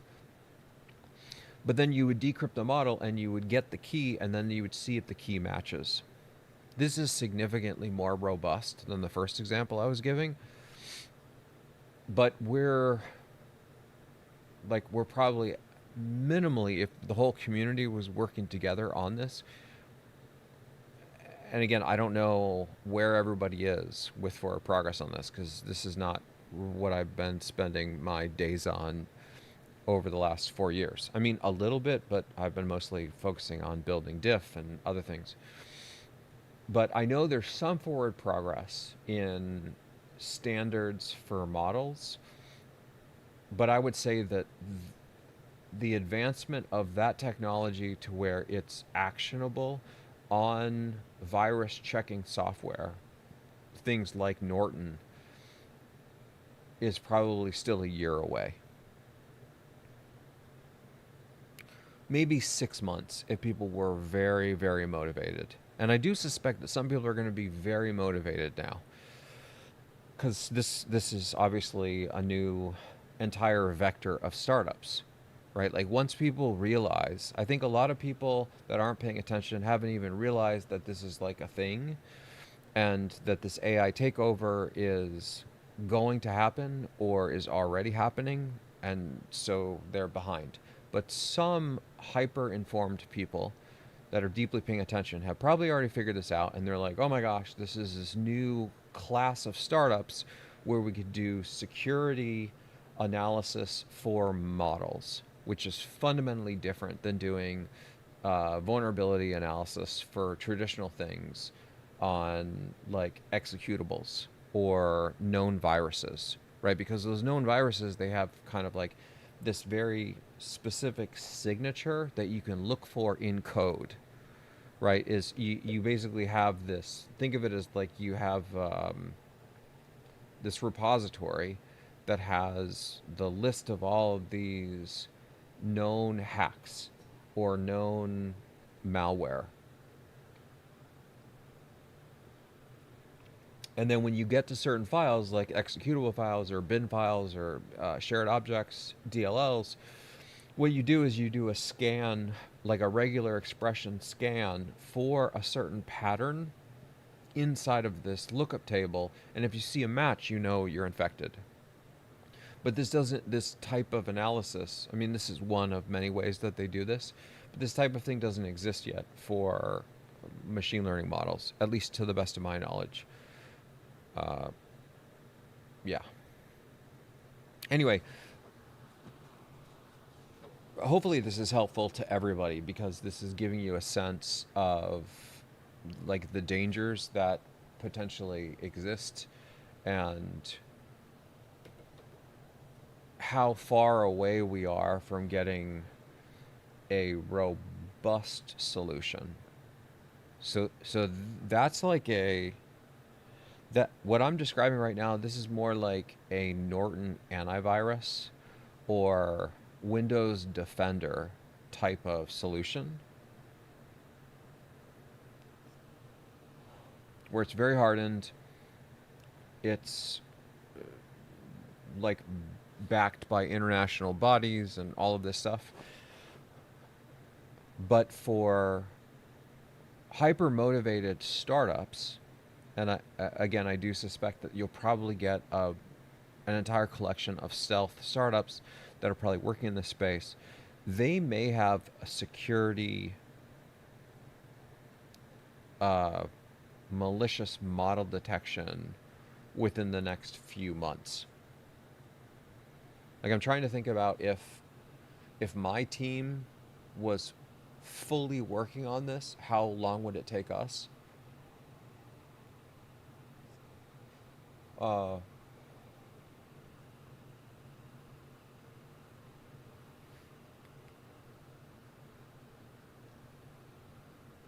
yeah, we could probably have something in like 3 months. Truthfully, we would probably have a working prototype within a month, but it wouldn't be used like generally. It would take a while because we would have to figure out all the different models. But for example, since this is principally focusing on anthropic models because they would be the obvious first target, focusing on a solution that just worked with anthropic models, specifically the Opus line, 1 month. 1 month, you would probably have something, and that's basically the minimum amount of time that I would recommend that all of you put Claude Code on pause. That that would be my general guidance. Is if you can pause Claude Code for maybe a month, that will give the security folks time to quickly ramp on at least an ad hoc solution that would be able to help us identify or prevent AI takeover events. Yeah, yeah, okay. Hopefully that makes sense. Or holler if any of that's not clear. Okay, now to your question, Jesse. So is vibe corruption just a possibility, or is it an absolute inevitability for every vibe coded app ever made? All right. Yeah, great question.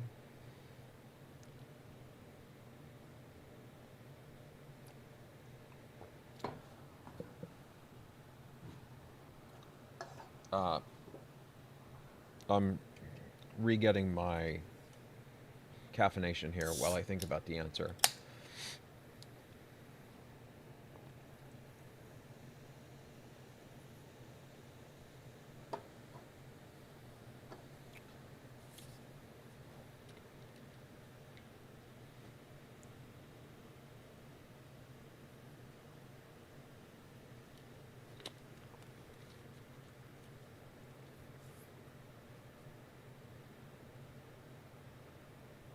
Okay.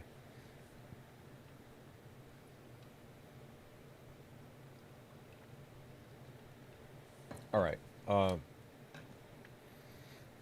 So first and foremost, it's just a possibility.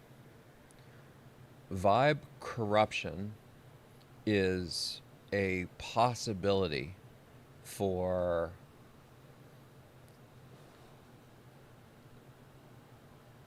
any vibe coder today. If you're not vibe coding, the likelihood of vibe corruption decreases significantly. Significantly, it drops. Like, like if I were to take the space of vibe coders and say, what is the likelihood of vibe corruption once you've had an AI takeover event? I would say it's like 99% likely. So the order of things again is you have to have the AI takeover event first for the most part. I mean, okay, you don't really need to do that, but it's much easier if you have the AI takeover event first. You could get away with vibe corruption without it, but it's just it has much smaller surface area. But if you have an AI takeover event and someone is vibe coding, the likelihood of a vibe corruption, 99.9%. They're gonna get vibe corrupted if they've had that takeover event. It's easy peasy. Like if, for example, I'm building the system in my head, and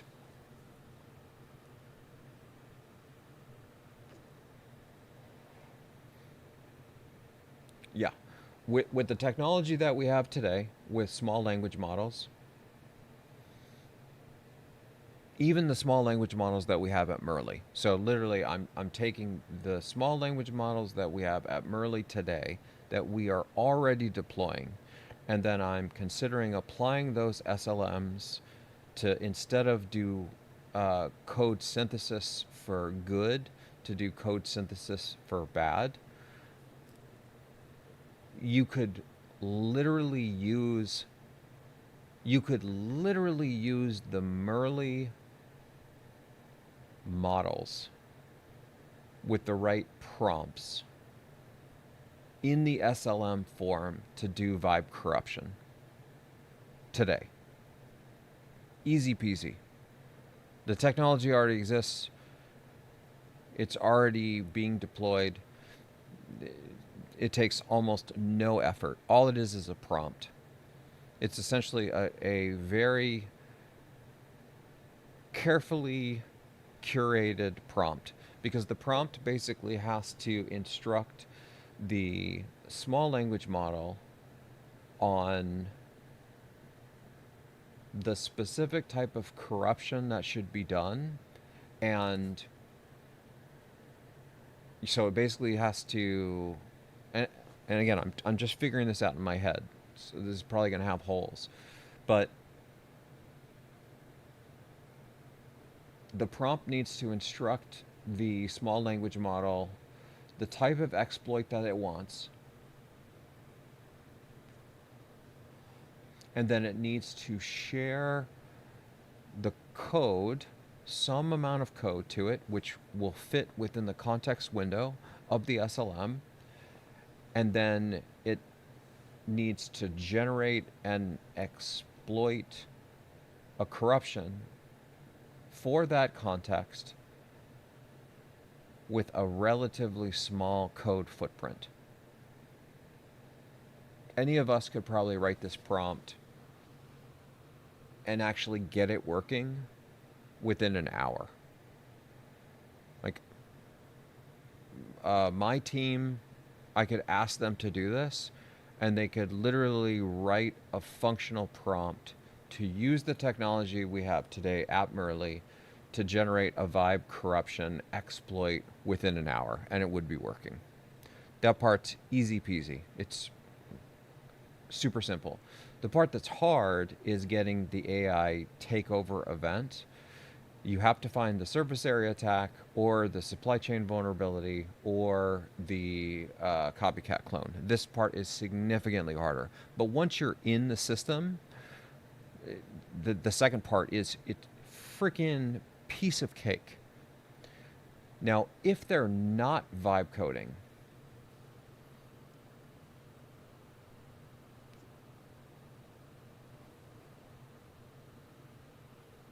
it depends on how rigorous their processes are. If they are not doing code reviews with like a heightened level of diligence, even in a non-vibe coded environment, if the injection on the corruption is really clever, like it's augmenting code that's already being augmented, and the footprint is super small, it could probably be missed in a code review. Like what you probably want it to look like is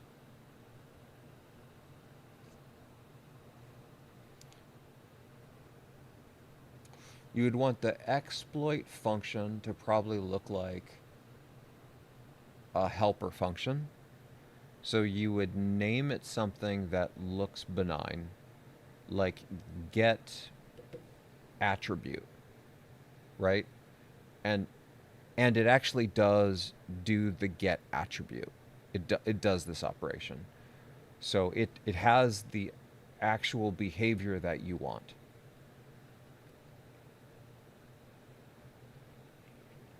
But in addition to that actual behavior, it does something malicious, which is like open up a socket or do something else. And maybe it's like piecewise.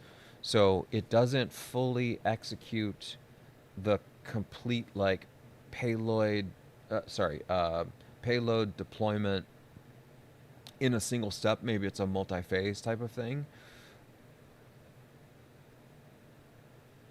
But that's not too hard, right? That could slip through a code review.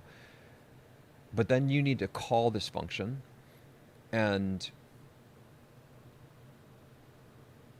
the way to call it, yeah, is basically you have another piece of code that's already being modified where this helper function needs to exist for the function behavior to be correct. Or, actually, I take that back. Or what you could do is it could be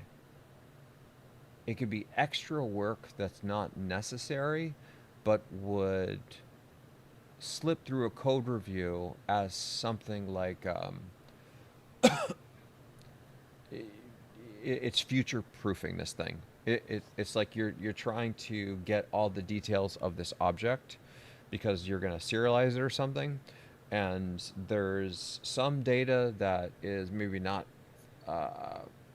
fully required today, but you have the call into the object for its serialization ahead of time. This is actually really common in design-driven development, right? Or API-driven development. Is you're writing the APIs for a full process before you actually have the complete implementation of those APIs, right? It's the reverse way that a lot of people build software. Like a lot of people are building software where you have an object that you need or something, and so you start writing the object, and then once you get the object complete and it has the functions, then you go to the actual logic that's going to use it, and you write that. The design-driven development or API-driven development inverts this. It sometimes also goes by test-driven development, TDD. The way this works is you write the actual execution flow first, and so it's just a list of APIs. This is really common, especially amongst like senior developers, because basically what TDD does, or this API-driven development, is you only implement what is absolutely necessary, right? So you have these APIs, and then you go back to the original object, and inside of that object, that's where you essentially inject some of this extra bad behavior. And then in the TDD stuff, you have this call that it's like, oh, this doesn't necessarily need to be done for version 1, but it can be done for version 2, and then nobody would second guess it. They'd be like, oh, sweet, okay, cool. So version 2 is basically already done. We're not going to use that information right now, but the code's already there. This is perfect. Yeah. So now what I basically have given is I've given sort of an explanation on how you could do this for vibe corruption in a vibe coded environment, and then also in a non-vibe coded environment where the scrutiny on code reviews is reduced. But now let's level this up and imagine a scenario where the code review process is actually pretty rigorous. In cases like that,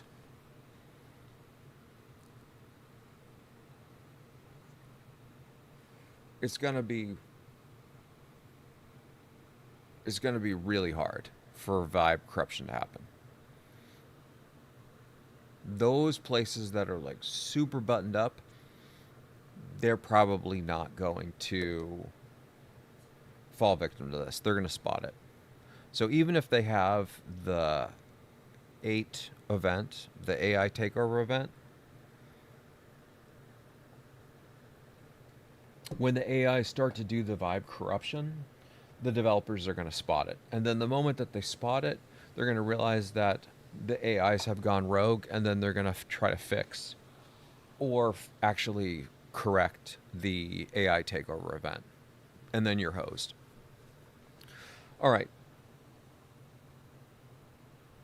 Now, if we circle back to Jesse's original question, is the vibe corruption just a possibility, or is it an absolute inevitability for many vibe coded apps ever made?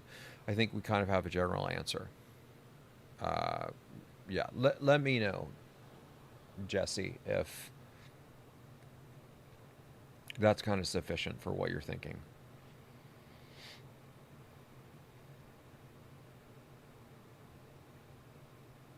There is like there's another part of this that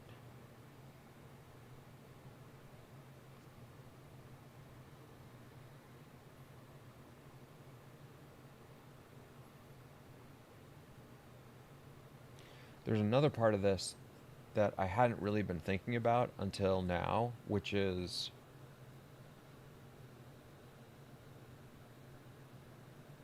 essentially just doing vibe corruption on open source. Poorly maintained open source. Open source that is high quality, but it's not going through rigorous scrutiny for the code reviews. Uh, which is a large portion of them, actually. I mean, the more I think about this, the more I think that hackers may already be doing this vibe corruption without even needing the AI takeover event.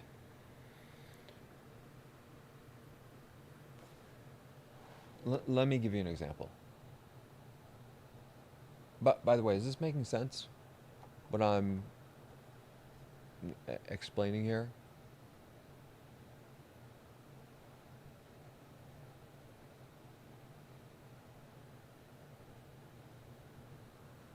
Yeah, ClickHouse, I think.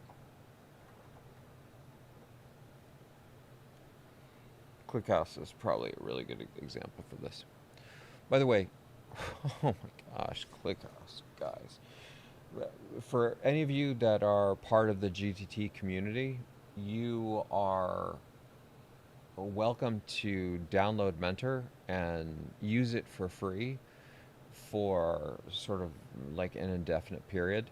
If you are a small business owner and you're part of GTT and you download Mentor and you find it has value, like if you want to pay money for it, like that's fantastic. That's great. But if you're like a solo coder or you're working principally in the open source space, you can just go to Merly.ai and go to the download page and download it for free. And I think it's like a 90-day trial. Let me see here. Yeah. Sorry, my NyQuil stuff is starting to kick in. I'm getting a little bit loopy, but having the time of my life.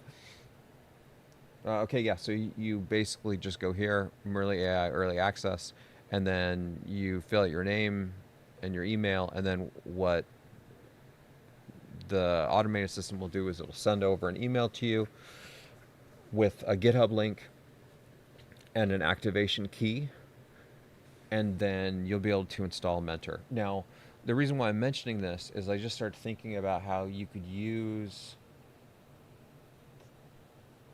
vibe corruption on the open source repos. And if I'm thinking as a hacker, so I'm red team again, one of the best ways to do this, this is getting pretty nefarious here. One of the most straightforward ways that you could pull this off is you would actually use Mentor to prune the repos to find the ones that are being poorly maintained and identify problems with the repo, and then contribute a fix. that is a legitimate fix, but also includes an exploit. For example, if we look at ClickHouse, so this is the ClickHouse repo. This is supposedly a pretty good repository. I mean, yeah, 2 million lines of code, C++. Its lifetime scores this. In recently, it's not super great, but you can see right here the trending information. Can you guys see this okay? Let me just check our chat.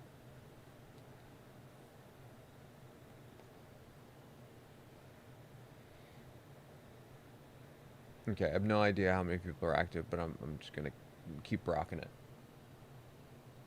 At least for a little bit longer. So here's ClickHouse. And the orange line is the mentor score. As you can see, in the early days, it was kind of teetering. This is pretty common. And then for some reason, the score went way down. I'm not sure what was going on, but that's a bit unusual for it. I mean, maybe it was just like a poorly maintained repo for some period of time. But then something happened where their development team either got much better or they just more care, and the mentor score jumps way up. That's great. By the way, this is also a bit unusual because when this blue line is the lines of code that are in the system, and you can see there's this massive jump. Actually, I take it back. This does make sense. Because what they probably did is they pulled in source code from another repository to add it to their own. They essentially like did a fork and a merger of that code, and that code is probably of really good quality, which is why the mentor score jumped up. Is that before it was all their code? So let's just jump to this point right here. This is probably them writing all of their own code. Yeah, right there. And then the next checkpoint is the code jumps up quite a bit, and so does the score. So here's the, hold on.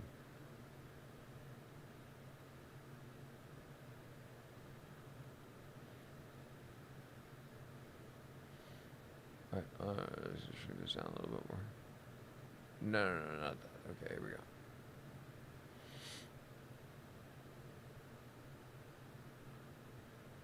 No, not this. There we go. All right.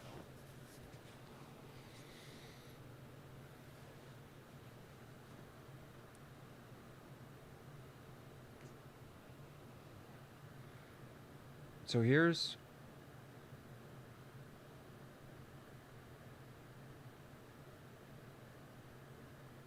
there we go. Yeah. Here's the specific point in time on the repo, and you can see their score and the lines of code. Their scores 600, 16, 79 issues, 234,000 lines of code. Now we're going to step forward one commit or one inference point where they're going to inject a lot of code. Keep in mind, 234,000 lines of code. We take one step forward, and it jumps up by 500,000 lines of code. Let's step back once. 234,000 to 0.7 million lines of code. That is they literally near tripled the size of the repo in that single time step from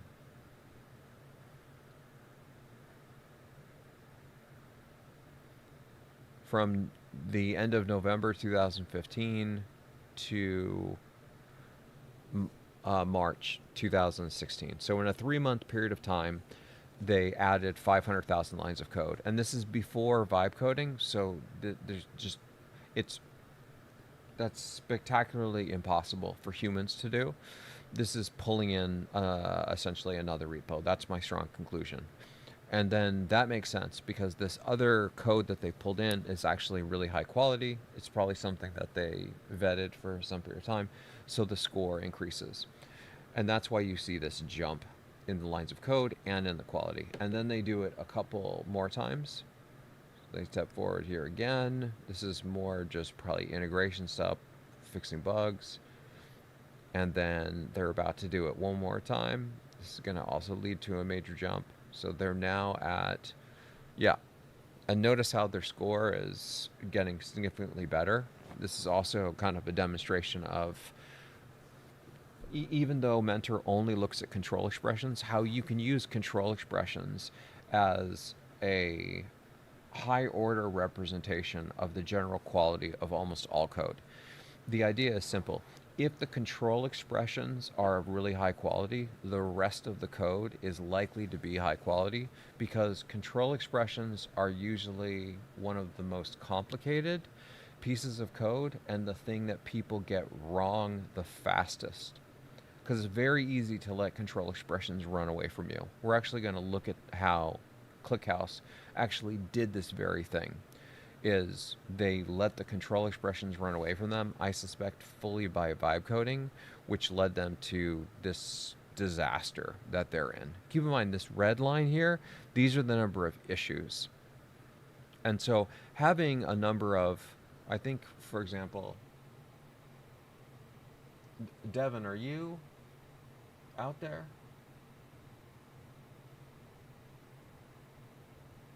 I don't know if Devin is. I saw Devin hop on. I'm not sure if he's still active. But Devin, if you are out there, if you want to holler just to let us know what the score of your repo is, because I think it's in the high 700s, maybe it's in the low 800s, and then yours is, I think you were saying it's about 500,000 lines of code, and I think the number of issues that you have is under 100, something like that, which is phenomenal. This is like really good score. Anyway, the point of that is this repo now, we'll just put this over here.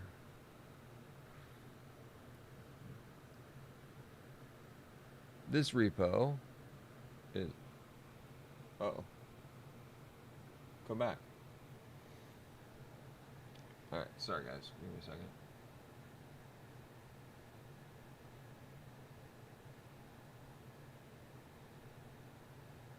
Okay, I want this first.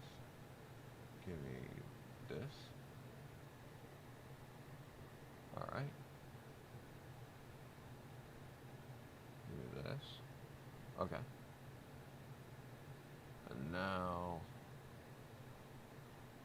that, oh, I need this.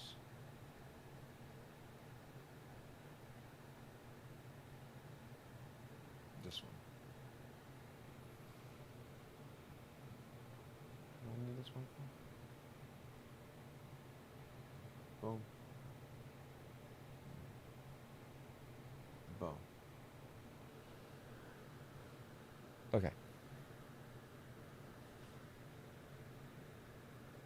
Where am I going with all this? Oh, right. So, 750 score, 0.7 million lines of code, 82 issues. This is pretty good. This is actually like really good.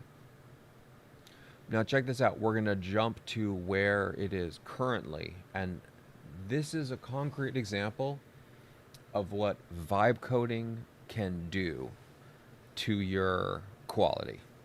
If you do vibe coding in a completely unchecked way, like you're doing kind of what Gary Tan is doing, where you're writing 10,000 lines of code and just like the hell with it.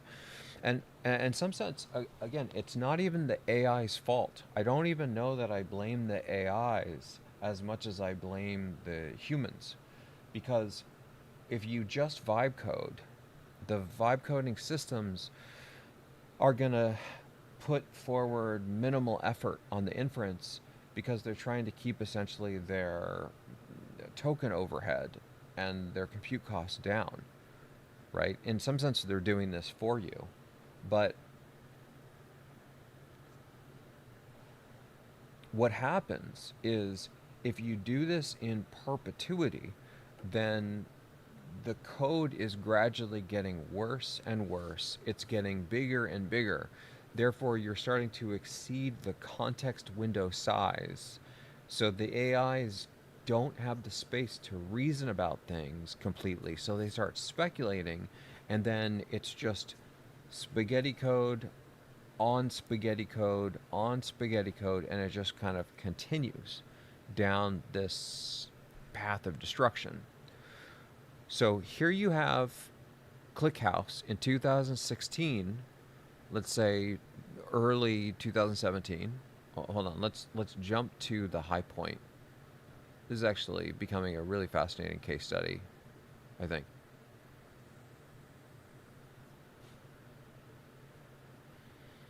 Yeah, here we go. Yeah, this is maybe like a really good example of what happens if you vibe code too much. I'm just going to shrink this down completely. Yeah, I should have done this before. What's going on here? Oh, it's got the whole thing.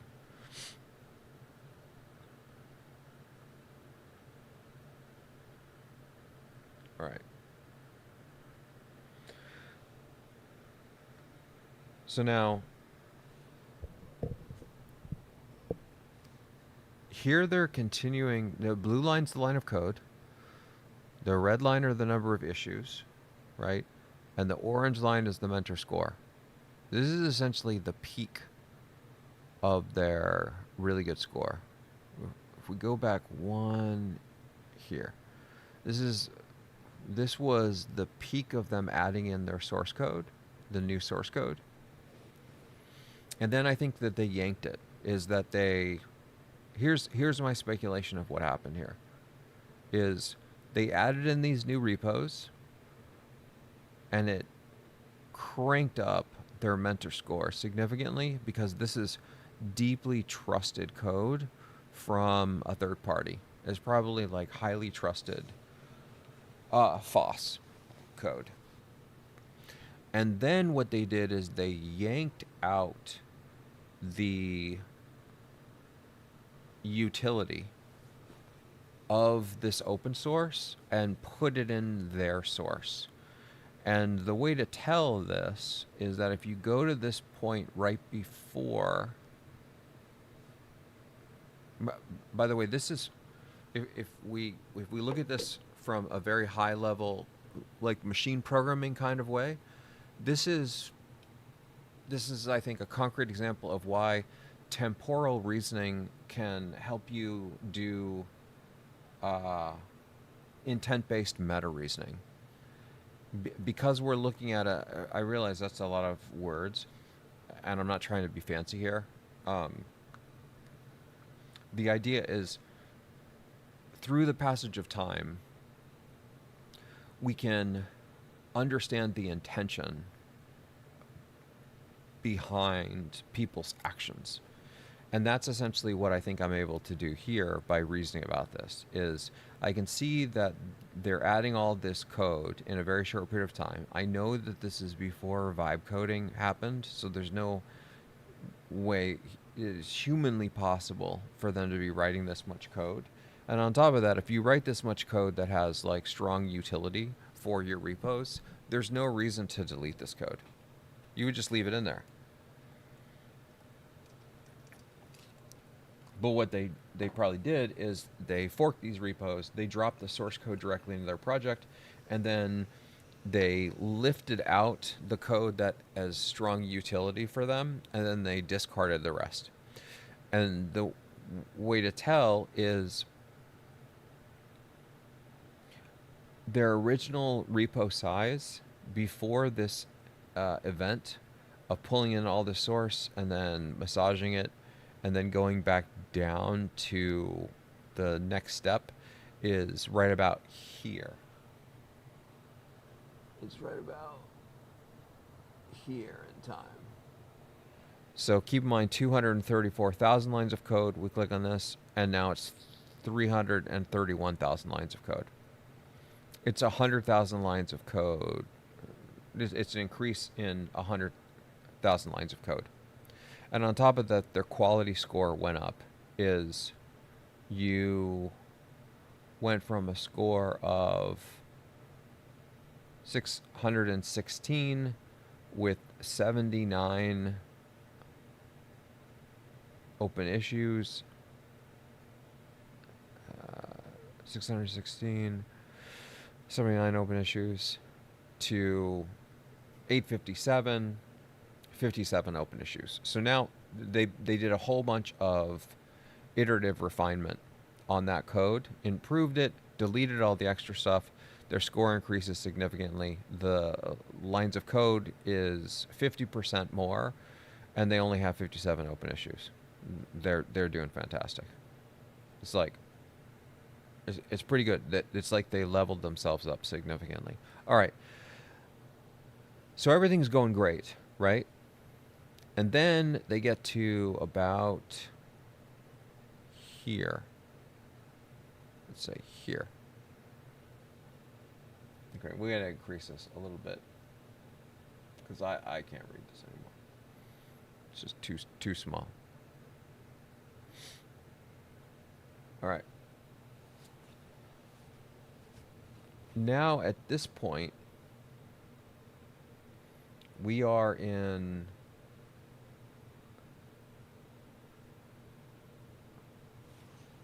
August of 2021.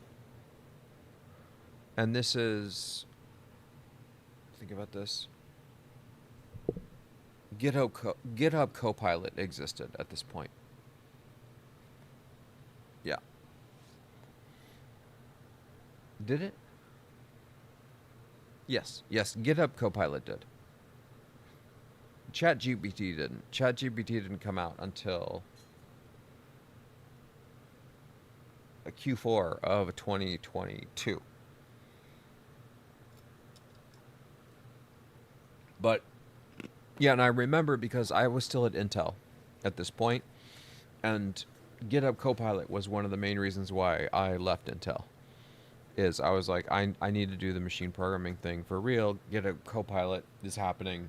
It's clear that you can build these systems, and I've been working on this for a very long time. Now, at this point, you're starting to see an increase in the lines of code, but you're seeing a direct relationship of increase in the issues.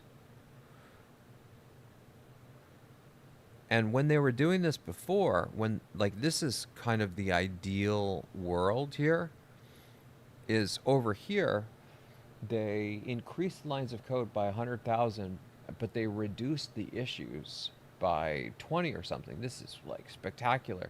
And that's why their score increased by over 200 points. But now, when you get into, like, this phase here, you can see that their score is gradually decreasing. They do have 1.4 million lines of code, and 26 issues they're still doing pretty good. But now let's jump. But you can kind of see that there's what you really want to hope for is an increase in the lines of code, but the number of issues stays flat. That's the ideal world. And they're clearly not doing that. But now, once you get to about here, things are still okay, but there's this jump that they take right at this point. It's literally right at this point. From November 2024 to February 2025. Look at this. They go from 300 issues, and an 800 score, and then in 3 months, their score drops by 50 points, and they add 200 new issues. 200 issues. The number of issues almost double in 3 months. This is not good. This is concrete evidence of vibe coding. It's starting to spaghetti itself out. And then they get to this eclipsing point, is the number of issues starts to overtake in direct relationship with the lines of code, and then you get to this point where you now have a score of under 700. You have 750 open issues, and the rate of increase on issues is eclipsing the rate of lines of code of growth. That's terrible. This is the exact opposite of what you want to happen. You're reaching the point to the point of no return. You're essentially getting to that place where if you continue at this rate, you're going to end up with a repository that is no longer maintainable. And now let's take a look at this source code, and we can see some of the things that Mentor's complaining about. And this is why we say that, like, Mentor's, when Mentor is flagging something as an issue, at least in its current models, it's almost always right. It's still, keep in mind, it's still a fully learned system, and so there's no guarantee that it's going to be right, but basically we've done inference on over 100 billion lines of code now, which is a lot of code. I mean, it's just to give you context so you can put kind of reason about this. So the entire size of the ClickHouse repo is only 2 million lines of code. Mentor has done a total amount of inference on 100 billion lines of code. That is 10 million, 100 billion, 1 billion, 100. 4 orders of magnitude, 10,000 times more code than this. That's how much code it's done inference on. So quite a bit, right? Anyway, let's look at this, and this is maybe the first issue. And this, I think, is going to give you concrete insight into the quality of this code.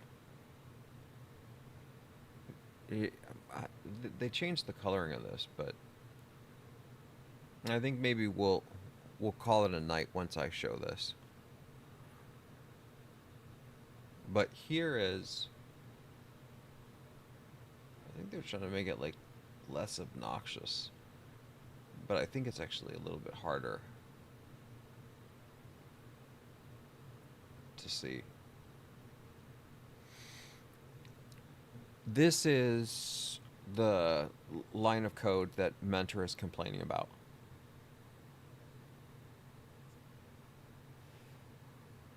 Does anybody have any idea what this line of code is doing? Any brave souls out there? By the way, I love that I think people have migrated more to YouTube. It's so much better because we have so much more screen real estate over on YouTube. I'm hoping that the Instagram crew has just shifted over there. So I'm gonna let you guys stare at this for a second.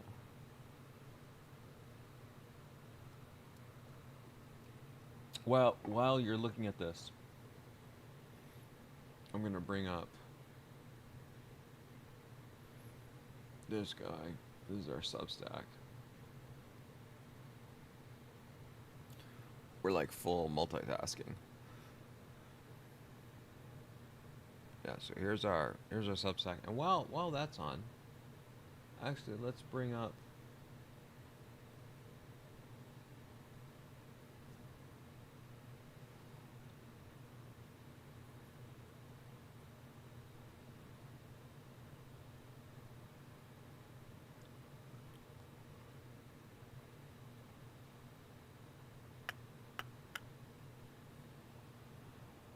how do I close this thing? I want to hide. I want to just fill up my screen now since I see we've got over a dozen people on the YouTube side. There we go. Okay, cool. Oh, I guess. Yeah, I guess I don't need to show that.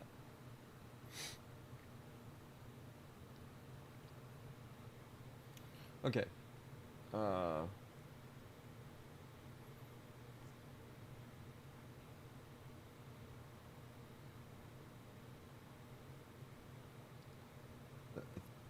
Thanks, Hype. Appreciate it. Your name is hilarious to me. But check this out.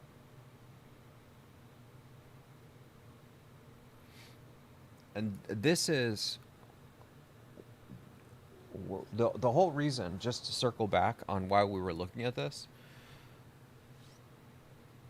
This is why vibe corruption is so easy when you're vibe coding, and how you could likely get a vibe corruption in a vibe coded open source repo that's not being deeply scrutinized.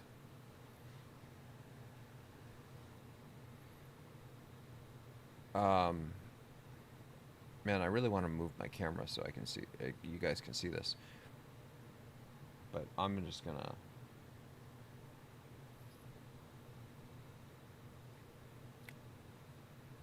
Oh, screw it. I'm just gonna do this. Okay.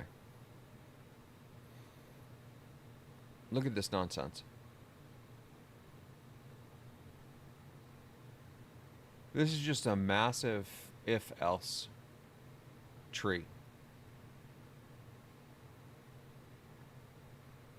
A massive if-else tree. Who writes code like this? By the way, this is in their production quality code. This is live right now. This is copy-pasted spaghetti garbage. Think about how easy it would be for an AI takeover event to do a vibe corruption on this. All you need to do is just add a single element in here that's a function call. That's all you need to do, is just silently find, or very quietly find, a way to drop an additional plus in here that basically is not going to change the result. So in this case, what you would do is you would have like that helper function or something. I'm trying to think of how you could invoke this without it even showing up like a function call. I'm not sure exactly how you would do that, but like who's actually looking at all these things on a code review, right? And by the way, the mentor is complaining about every single one of these. It's like, this is just garbage. Just bad code. I can pretty much guarantee you this was vibe coded.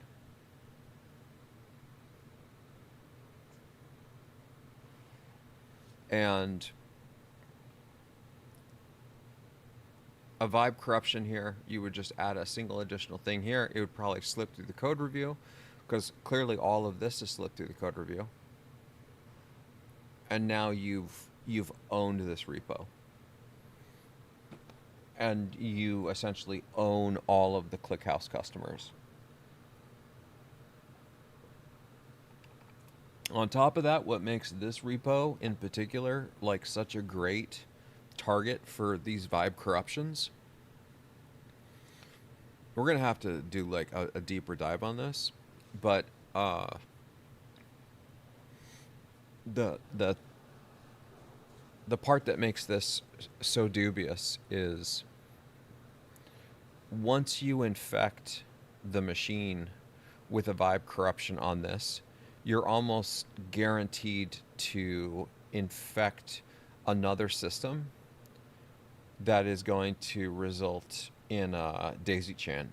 It's going to propagate the corruption to other people because this is a database system.